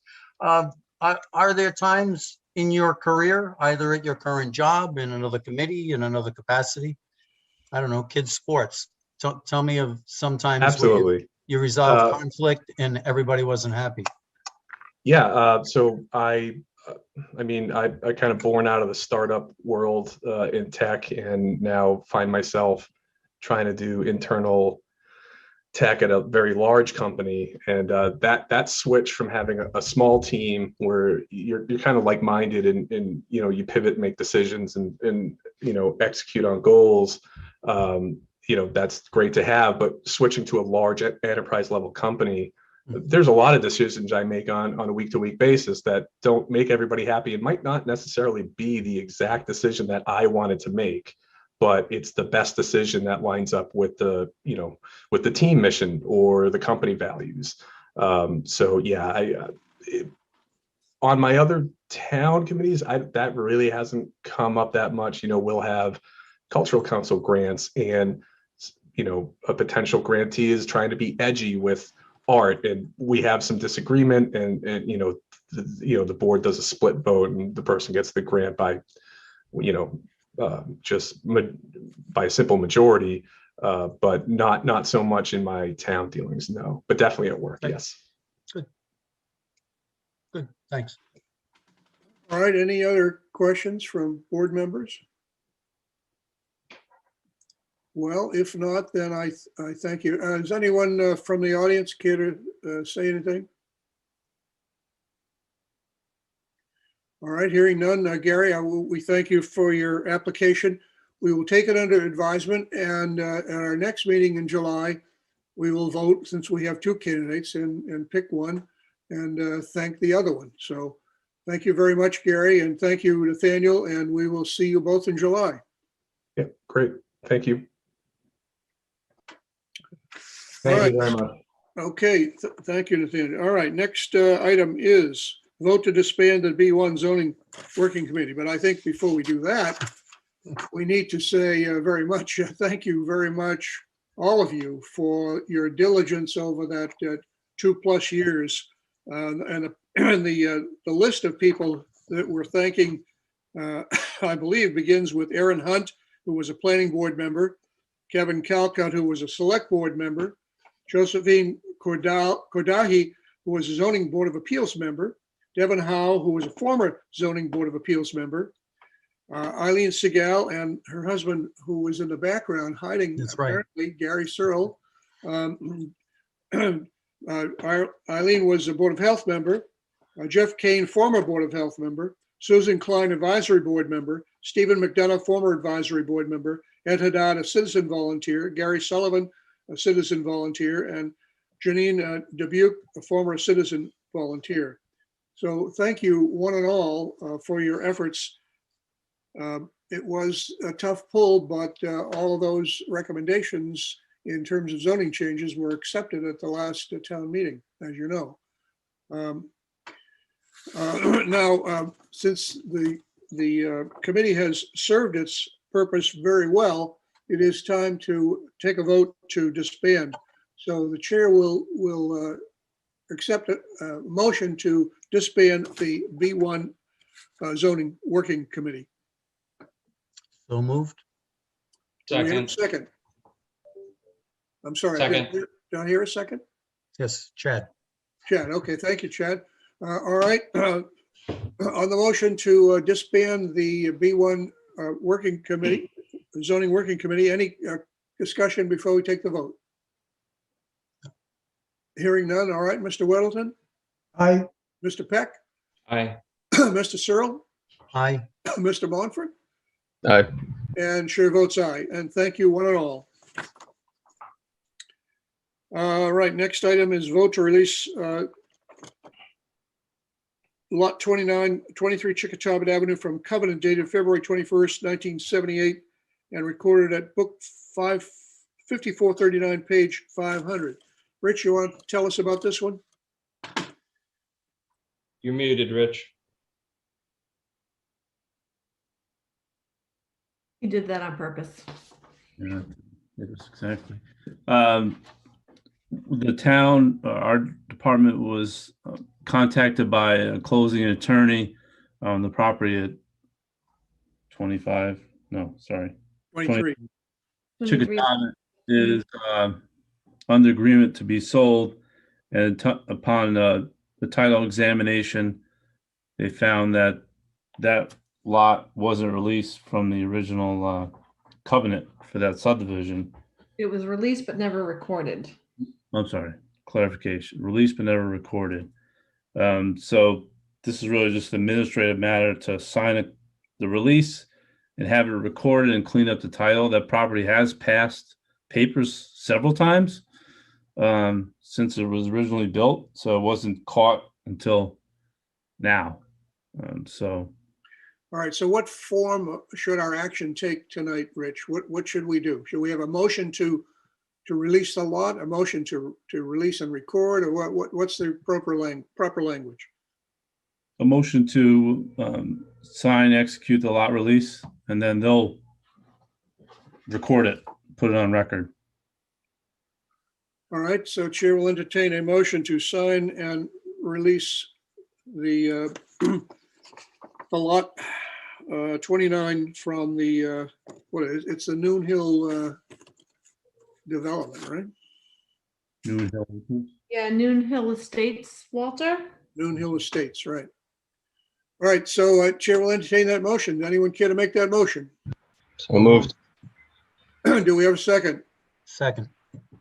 Any further discussion on this? Hearing none. Mr. Weddleton? Aye. Mr. Peck? Aye. Mr. Searle? Aye. Mr. Montfort? Aye. Chair votes aye. All right. That one's in the books. The next item, right of first refusal, 32 acres off Park Street, map 6, block 1, lots 5 and 7. Again, Rich, you want to take us through this one, please? Sure. So the Slattery property, which was before the board back in 2018, if you recall who was on the board, the applicants were Mr. Howard Bailey and Mr. John McTurnan. They were before the board to get approval for a 22 lot open space subdivision. There was some issues that came up in the end relative to the water line installation and regarding some of the private wells that are on Cranberry was Valley? No, geez. Cranberry Heights. Cranberry Heights. So as a result, the applicants withdrew their application with prejudice, which essentially barred anybody from coming back within 2 years with a development proposal on that property. So we're now fast forward to 2021, and the property is back under agreement with Slattery's for $1.4 million, which was the original asking price back when this was back before the board, and like I mentioned, it started back in 2017. And under the 61A program, when a bona fide offer is submitted to a property owner, it gets forwarded to the town under the right of first refusal to either purchase the property for the asking price or pass over it. So as standard, referred to different boards and committees for their input of whether or not the town should consider purchasing or not. The Conservation Commission is going to be discussing it tomorrow night. The Community Preservation Committee will rediscuss it on Thursday night. Rediscuss it? They've discussed it once already? Yeah, there was a little bit of discussion, but they had, they had a private account for Zoom, so the meeting shut off. So Okay, all right. they ran out of time, so they couldn't. Yeah. The best laid plans of men and mice. I'm helping them out by hosting their Zoom meeting for Thursday night, so hopefully they'll go for hours, but anyway, they can talk as much as they need to, but. Right, okay. So. Well, let's see, my own view is that I'd rather have it put 22 homes there and put those on the tax roll. Knowing that property, it's a very hilly piece of property, and I don't know, it just seems better to me, under development with homes, but Yeah, that's just my personal point of view. I think the discussion with the CPC, just to add to that, correct me if I'm wrong, Rich, was that someone asked the DPW if there was interest to put they did have some interest to put a water tower there. And they were asking CPC to split funding, and Cindy was unsure if CPC funds could be used for that. And I think she was going to investigate whether that was the case. But the debate around the water tower, great to have more water pressure in that area. The downside is just doesn't serve a lot of homes. But that's, I think, why the CPC was involved. Gary, has the DPW done the research with the state to make sure it meets the criteria to having a town well? I did not hear that they researched anything with the state. Because there's significant requirements needed as far as the radius around it and the access to it. They had this when they were looking over by the Fish and Game Club in Norfolk. Well, did I say well? I should have said tower. And I don't know. Oh, that's a different story. Okay, that's a different story. Yes, sorry if I said well. Yeah. I was wrong. Okay, but it was to put a tower and to create water pressure for that area. Okay. But again, the downside was that it just didn't service many homes. Okay, thank you. Yeah, that's a whole different deal. Yes, sorry. So there was, for those that were on the board, I think Walter and John, I don't know if you were there yet, Gary, perhaps, but in the latter stages of that plan going through the approval, there was discussion with Mr. Bailey at the time, Mr. McTurnan, about providing an area within that development, the higher elevation, to be able to site a water tank. Of course, that would have to be future funding, but there was discussion back then regarding that point. And Cindy did hear back from the CPC, which we thought would be the case. You can't use CPC funds to purchase it for a water tank. I don't think that was never the intent. I think it was to see if the CPC would provide some funding, and the town would have the water district, through the water department, would provide other funding as it relates to the tank. But so that's where it stood in that point. Rich, if you can remember, refresh our memory. If a water tower discussion did occur back then, would that cut the number of lots from 22 down to a smaller number, because one or two of those lots or three of those lots would be used for the tower? There was area within, it would have cut a little bit back on the open space, actually, not necessarily the lots. Okay. I will say, though, just as a point of information, I'm not sure the applicant or the purchaser is aware. So by the town meeting change of the inclusionary bylaw,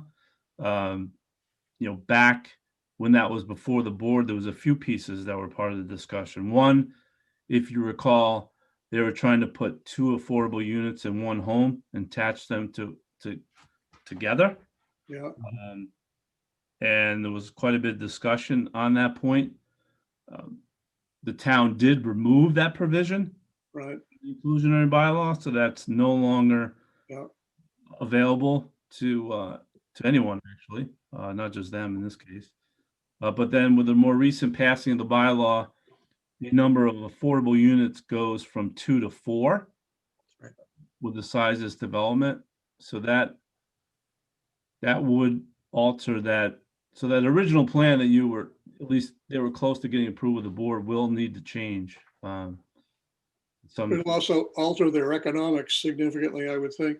Yeah, and this has to be decided in 90 days.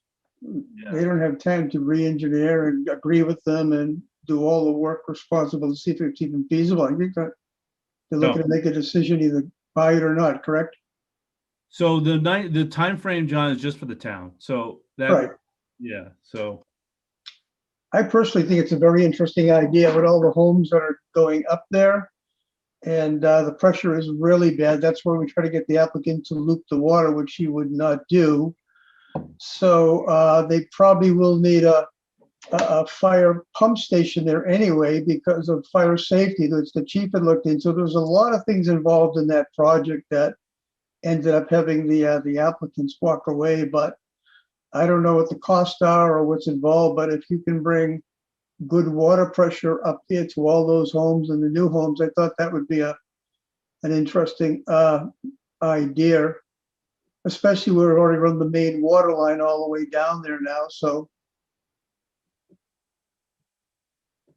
yeah. Okay, we don't need to take any action on this other than just to offer our recommendation, right? yeah, it's just if you have a no recommendation, some recommendation, whatever your pleasure, but it'd be. Well, as I said, my own personal view is I'd like to see a development of homes in there. I certainly support the idea of putting a water tower in there for increased water pressure in that area. How about the rest of you? I think if they think it's really a viable opportunity to put a tower there, I think that's worth pursuing. Yeah. I agree with John. I think it's worth pursuing. Are you saying, John, a tower as part of a development site houses and a tower, or the town buys the property? Yeah, unfortunately, Gary, I don't think we have time for that because I mean, these developers were with us for 2 years before they walked away and arguing with every single thing, and all of the engineering and financials and land separation to get that done. This is going to be past the 90 days and we have no control. So unfortunately, I think it's an all or nothing. And it's important to note up on that vast pot of land, which is extremely difficult to build in ledge. It's a big natural heritage priority habitat, which encompasses a lot of that land. And there are all wetlands down there and slopes. So it's not like they have this mega amount of property to build acre plus homes. That's why it was going to be open space. So I don't know if both could coexist anyway. Mm-hmm.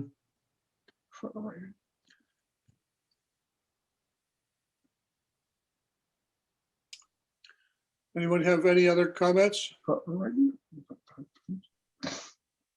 Rich, you got enough information to pass back our thoughts? Well, I just wanted to clarify the comment. I think, John, you're talking more in terms of the town purchasing it for the water tower, yeah. Yes. Okay. Yes. Okay. I think for future expansion, I think that we may wish that we did, because the Buckley Land property eventually is going to be built out. And there's 200 acres there. It's going to be cleaned up and built out because that land won't just sit there forever. And when that happens, then you'll have a significant need for water up in that whole area. And I think would be wishing that we looked into it carefully before that time happens, because there could be no other way to get the pressure up there. Okay, so Mr. Chairman, I do have enough now. Yes. Okay, well, John, I don't, before we release Rich, I don't think it's necessarily mutually exclusive. I mean, the engineering plans that, pardon me, that we approved, you could build that development today and still put the water tower up there, couldn't you? I don't think so. And again, you've got the access and the finances and that. Don't forget, Walter, we worked around with this developer for 7 months just to get him to loop the water on 2 streets. I mean, nothing in that whole project went smoothly. Yeah. Nothing. Paving the road, putting in a sidewalk, nothing went smoothly. So getting in a debate about putting a big tower there, with, I don't think that's going to be in the time frame. Well, it may be, but I mean, even though things didn't go smoothly, and I agree with you that they didn't, in the end, we had a set of plans that were buildable. If he hadn't withdrawn, we would have probably approved those plans and he would have been off and running. Yeah, but that doesn't say a tower would fit in there. Well, it allowed some room in the open space area for the tower, is what Rich said. Well, anyway, okay, all right, we understand. Rich, you got enough information? Yes. Okay, all right. Next item on our agenda is vote to release Hampton Road bond in the amount of $175,250. Road accepted at town meeting, and it was. Anything we should discuss before we just put a motion to that effect? Not in this case. Everything Okay. is. All right, the chair will entertain a motion to release the Hampton Road bond in the amount of $175,250. So moved. Have a second? Second. Any further discussion? Hearing none. All right, Mr. Weddleton, Aye. Mr. Peck, Aye. Mr. Searle, Aye. Mr. Montfort, Aye. and the chair votes aye. Okay. Endorsement of street acceptance plan, Hampton Road, Meeting House Road, Liberty Lane. That means we're supposed to come into the office and sign these things, right? That's correct. Yes. Okay. So noted. Meeting minutes review. Chris? I'd like to make a motion to accept the meeting minutes from May 11th, Planning Board meeting. Do we have a second? Second. Any discussion? If not, all in favor, Mr. Weddleton, Aye. Mr. Peck, Aye. Mr. Searle, Aye. Mr. Montfort, Aye. and chair votes aye. Okay, Toils End Farm, Fox Run subdivision, discuss just drain line repairs and requests for bond reduction. Let me start that one off and say that yesterday we had a negotiating session with Pulte. There was Chad and I and Rich. And on the Pulte end, we had 2 gentlemen, John Engdahl and Brian, his name escapes me, Lapierre, I think it was. Lupian? Pardon me? Oh, it was Lupian, but that's okay. Yeah, okay, fair enough. Begin with an L. We used as the basis of our discussion the letter that we had received from Pulte on May 11th, which outlined their proposal as to how they should, how we should resolve this. And let me just go through the points that we agreed. Number 1, Pulte will line all drainage lines not previously lined or replaced. With in situ form, such work to be completed this summer. Number 2, Pulte will video all lines with in situ form lining, those completed in 2018 and those completed this summer. Now on that point, they balked a little bit about going back and looking at the lines that were done in 2018, but they are willing to talk to in situ about having them do that. And we'll get back to us on that in our next negotiating session, which is scheduled for next week. The purpose of us asking for them to look at the lines that were installed in 2018 is that would give us 3 years of history, and we would take a look at what those lines look like after 3 years. We anticipate they'll look fine, but it was an opportunity to get that additional information. It was something that Phil recommended, and we thought it was a good idea. Number 3, Beta and Norfolk will review the video and offer their opinion on the condition of the lining of both groups of pipes. 4, if Beta and DPW opinion is that the condition of both sets of line pipes is satisfactory, A, Pulte will post a new 100,000 bond. It's a surety bond, by the way, sufficient to redo the 2021 lining work if needed. And B, after which the planning board will release the 3 current bonds of 26,800, 850,000, and 2,000. And I will take a side pause here for a moment to note that we have received a letter from their attorneys requesting that we release those bonds anyway. And Rich is proceeding to have Beta confirm that the work is all complete so that we'll be able to respond to that within the 45 days required, which clock ends as of July 8th. And so we may ask them for a 5-day extension to July 13th, which is our next meeting. All right, number 5 is the planning board agreed. Oh, by the way, we asked them what was their objection to having the streets accepted in 2022 instead of 2021. And they told us that in addition, of course, to wanting to finish this project and wrap it up, they were concerned about things that happen within the development that they might be held accountable for, such as a tree dying or a curb being knocked out of place by a snowplow or whatever. And per a suggestion we received in offline discussion with John, we said, well, we could hold you harmless for all issues regarding the streets except for the storm drainage line. And they thought that that was a good idea and they could accept that. And Rich is going to, as one of the follow-up items, confirm such language as we will need, if any, to be included in the agreement. I say if any because when you release the 3 bonds above, you've kind of released them from all responsibility for the various work items that those bonds cover. Number 6, Pulte will provide a video 1 year from the completion of the pipes line in 2021. So in 2022, we get another video look at the condition of those linings. And Beta and Norfolk DPW will review the video and offer their opinion on the condition of the lining of the pipes that were lined in 2021.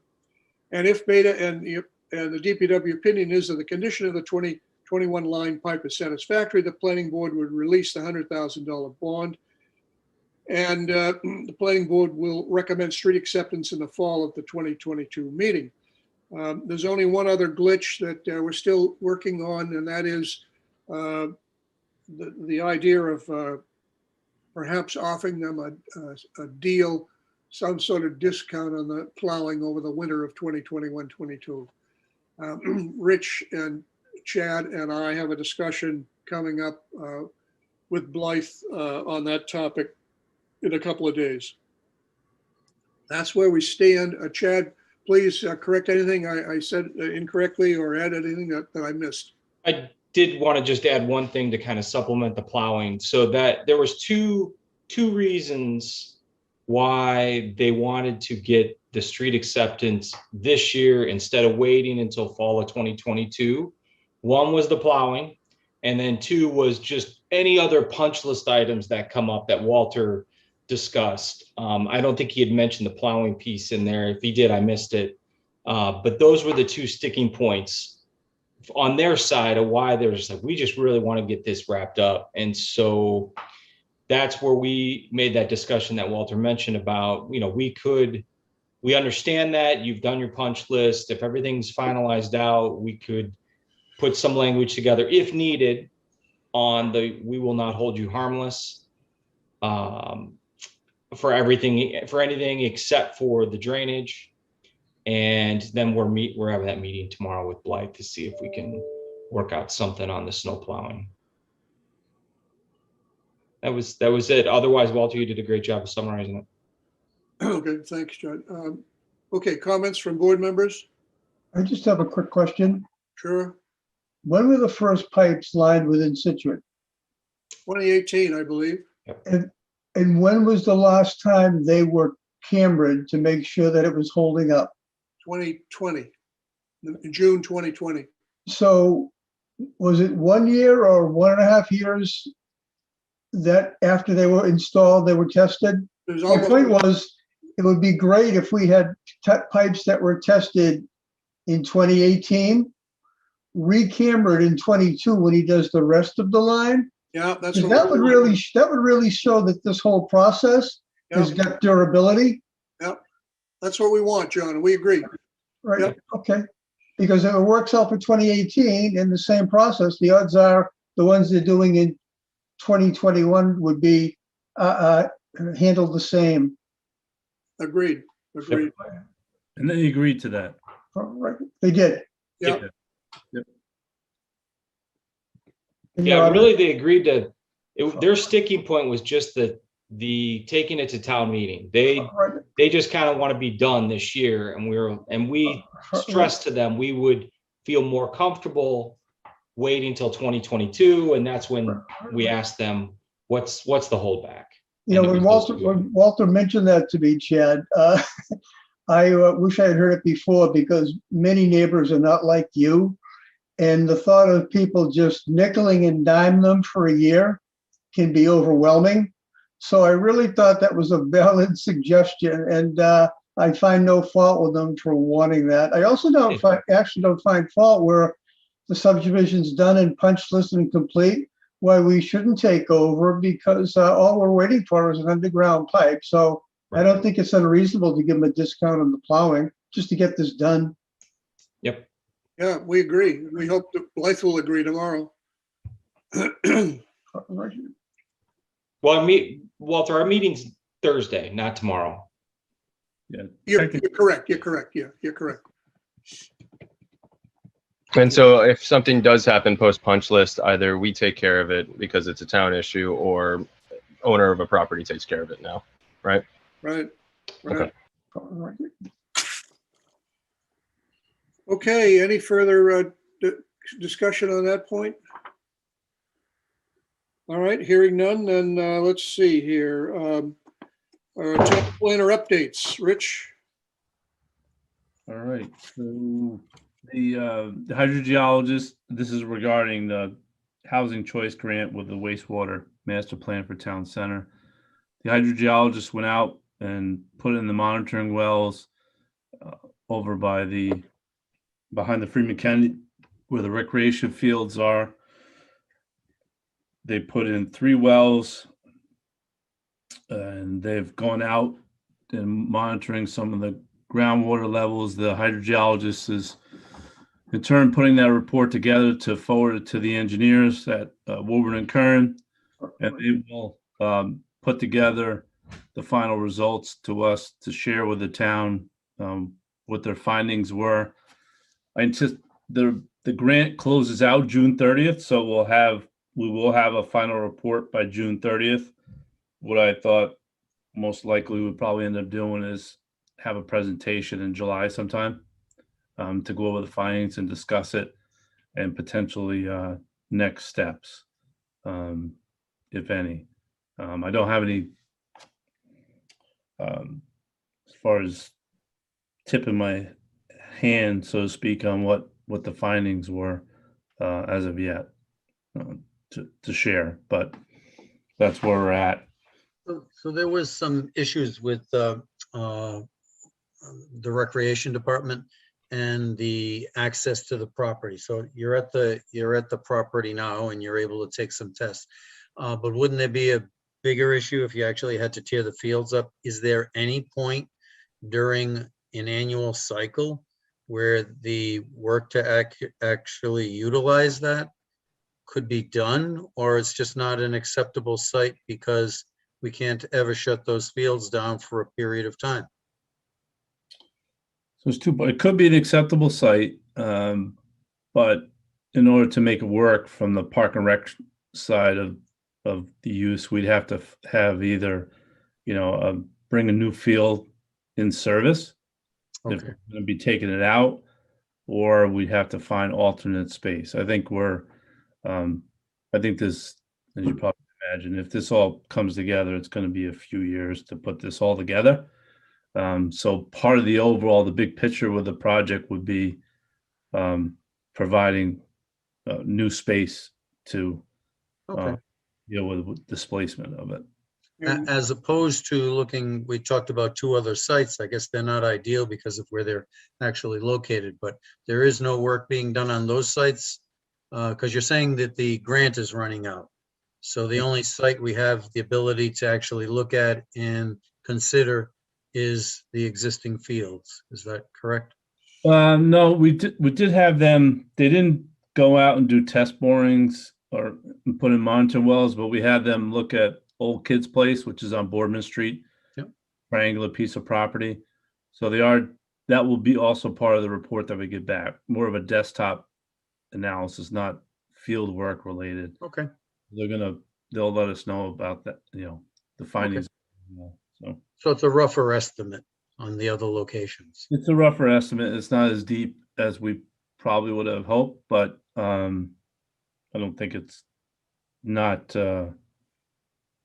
not necessarily surprising. But it'll still be actionable, right? Yeah. Okay. It would be. Okay. Good. Well, that's the summary in terms of that. Let's see. Let's see. We got update on Southwood Hospital site. Yes. So as I'm sure you know, we sent forward to the board the PIP notice that there'll be tomorrow night.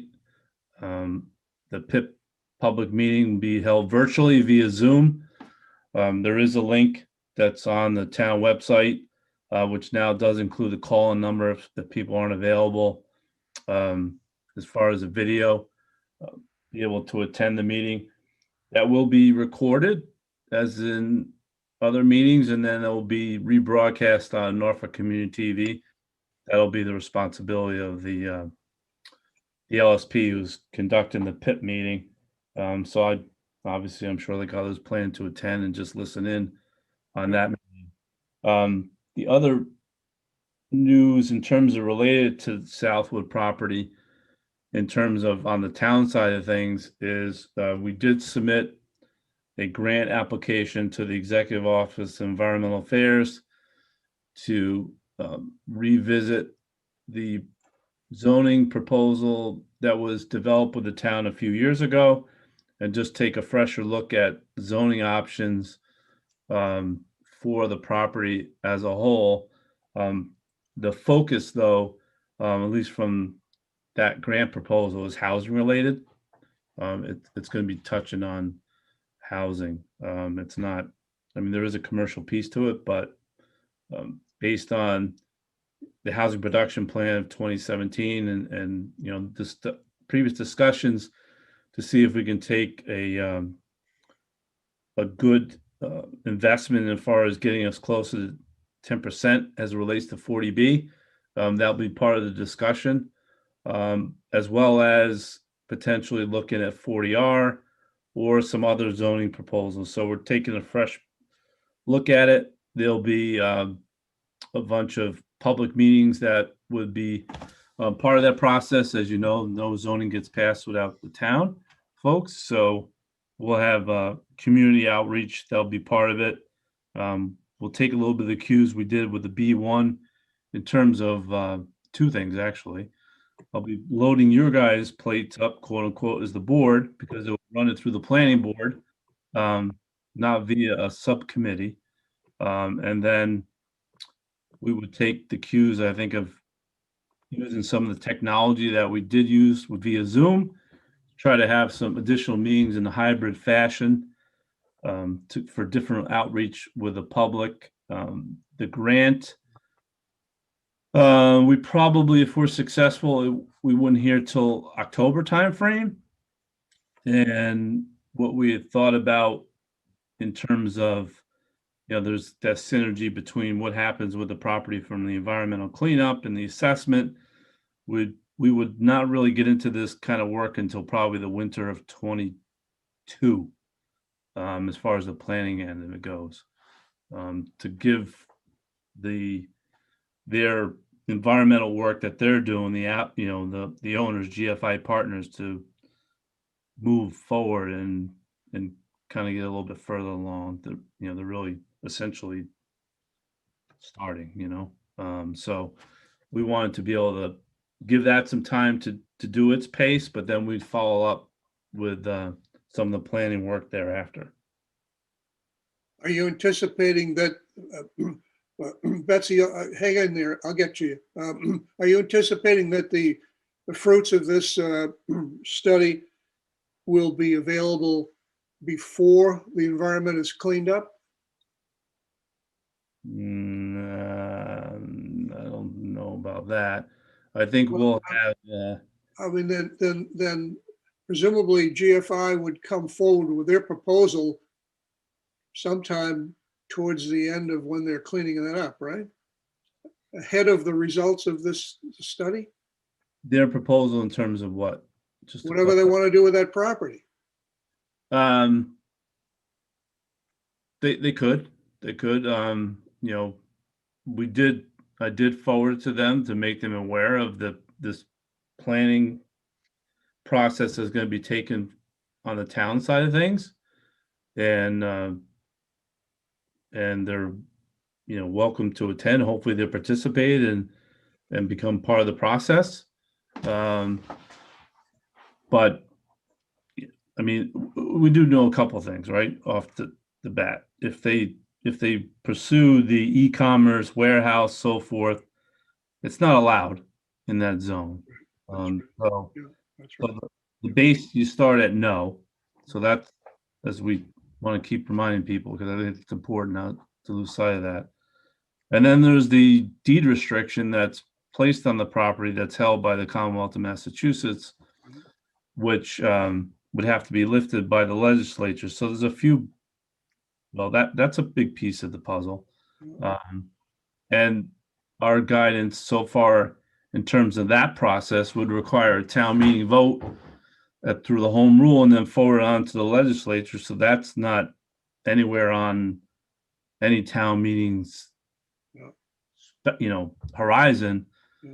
So, and I don't know, it's a little bit early in terms of, I don't know what they intend to do as far as the cleanup goes. So I think the idea of it is putting this out there now for them is at least kind of hopefully, the board as a whole talked about this at the meeting with them back in December, right? So I think you had some thoughts on perhaps which way the town would want to consider. So it sends somewhat of a signal to them, right?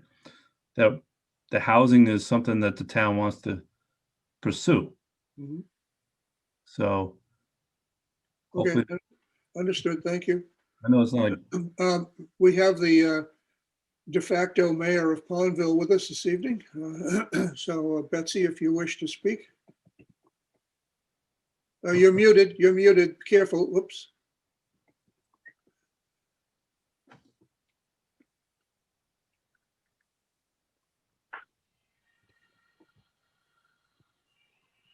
Nope, still muted.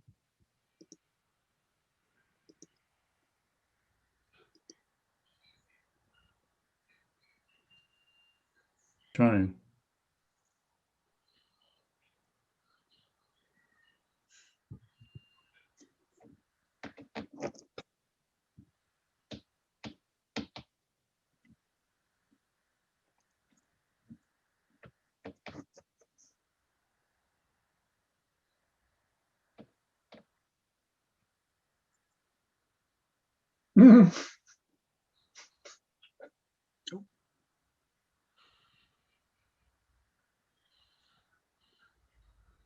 Betsy, do you see the little microphone in the lower left hand of your screen?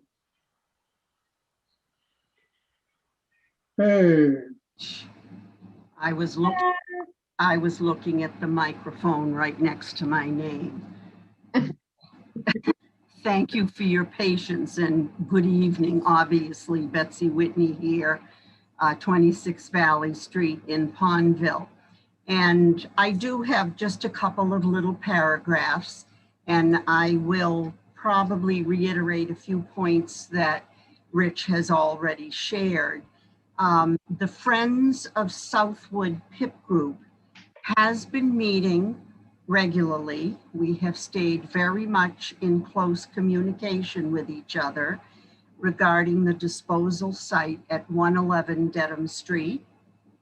And we did receive written notification regarding the first public involvement plan meeting, which we all know will be held tomorrow night, Wednesday, June 9th, 6:00 p.m.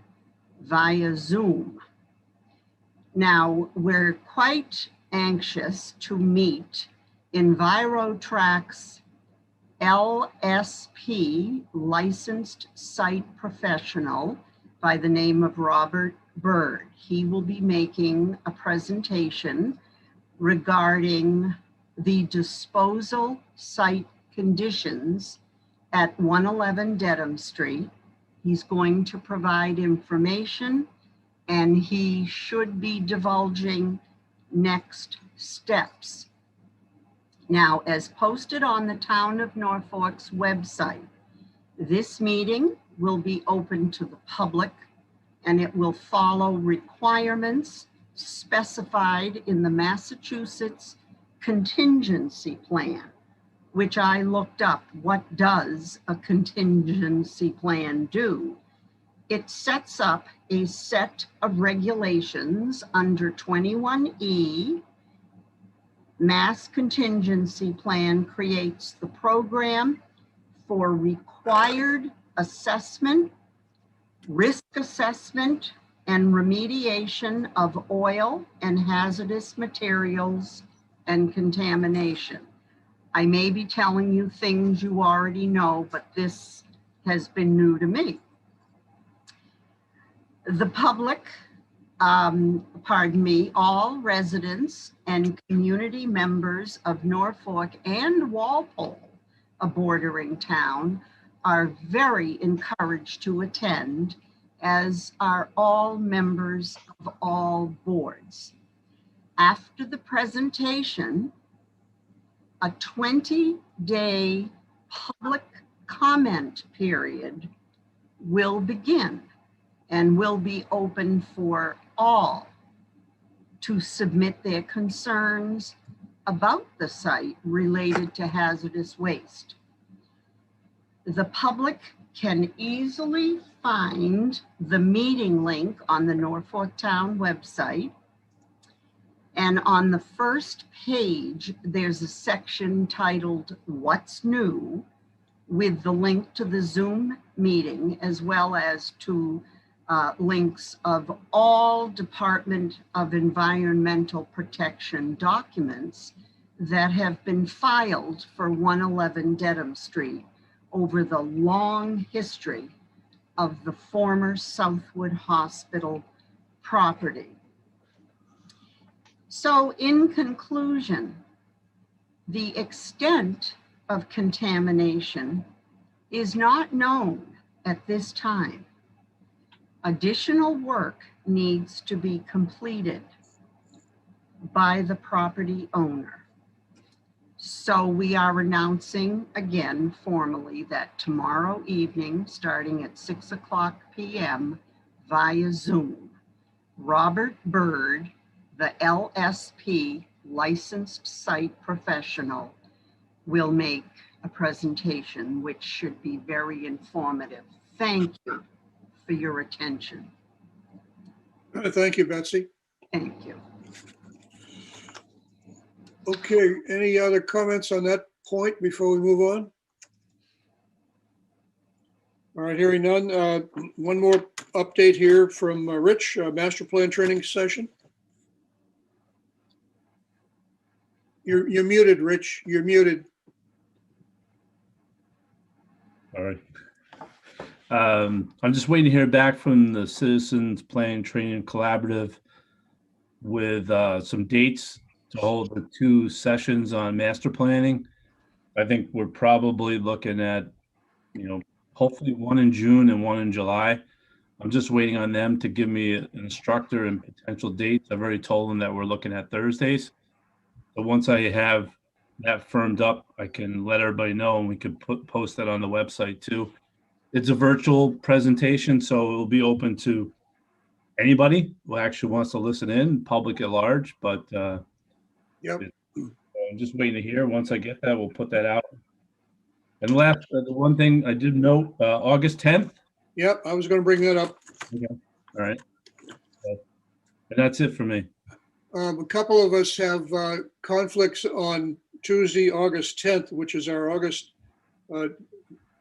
date for the next planning board meeting in the month of August after July.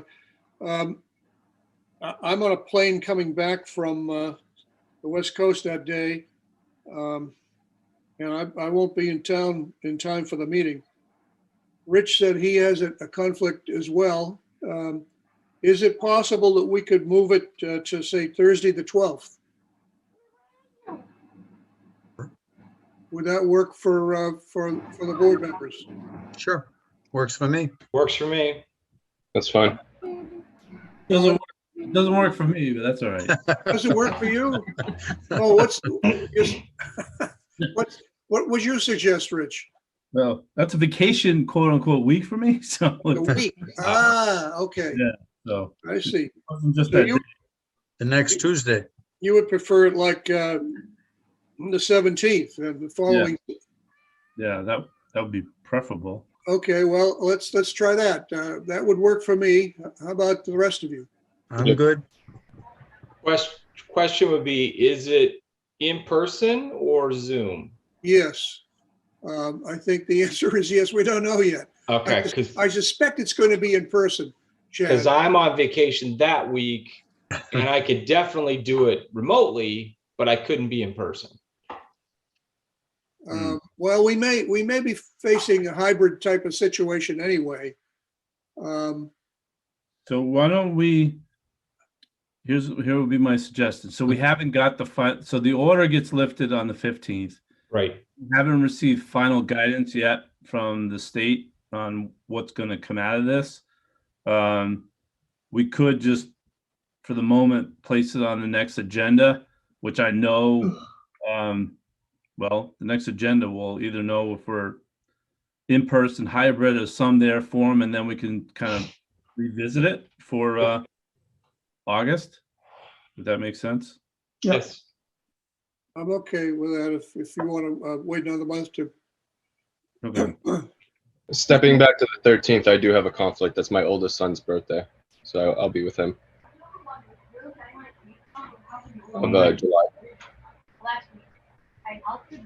I feel like an outlier here. I'm on vacation every week, every day, so it doesn't really matter. You don't have to keep asking. You guys decide amongst yourselves. Tell me when to be there. Okay. All right. So let's think about that in terms of. So I do know you have special permits being requested. I mean, you could. So you could hold the hearing, and then Chris would have to catch up. You could miss one hearing.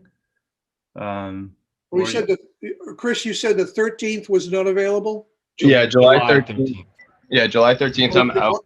July 3rd. I thought you were referring to August. I'm sorry. Okay. No, August 17th works for me. We're good there. Yeah, okay. So we could. Well, the one option, if you don't, we could shift it to a Thursday if we had to that week. Just the 15th. Yeah. Works for me. Works for me. I just checked my schedule. I'm available that day. John, your schedule? All right. So why don't we just shift it to the 15th that week then? Okay. All right. Yeah. I'm gonna take that off the table. We better tell Nathaniel and Gary so that they show up on the right day. Sure. Yep. We'll let them know. So July, Rick, we're moving to the 15th. Yeah, July 13th to the 15th. I see Gary Sullivan's cameo all right now, so he probably already knows. Yeah. And August 10th is going to the 17th. August 10th is up in the air. We won't decide that until our July 15th meeting. Right, but that we're kind of penciling in the 17th. Yeah. Yeah. Okay. You have it? Yeah, yes. Okay, I'm on vacation that week, but you guys can. We can survive without Betsy for one day. I said, It'll although be really rough, but I it'll will be figure rough, but we something out. can do it. We can do it. Don't disappoint me. Yeah. all right. Are there any other items of business this evening? Not for me. Hearing none, then the chair will take a recommendation to adjourn, a motion to adjourn. So moved. Second? Second. All right, so Mr. Weddleton, Aye. Mr. Peck, Aye. Mr. Searle, Aye. Mr. Montfort. Aye. Chair votes aye. We are adjourned. Thank you all for participating this evening. Thank you. Thank you.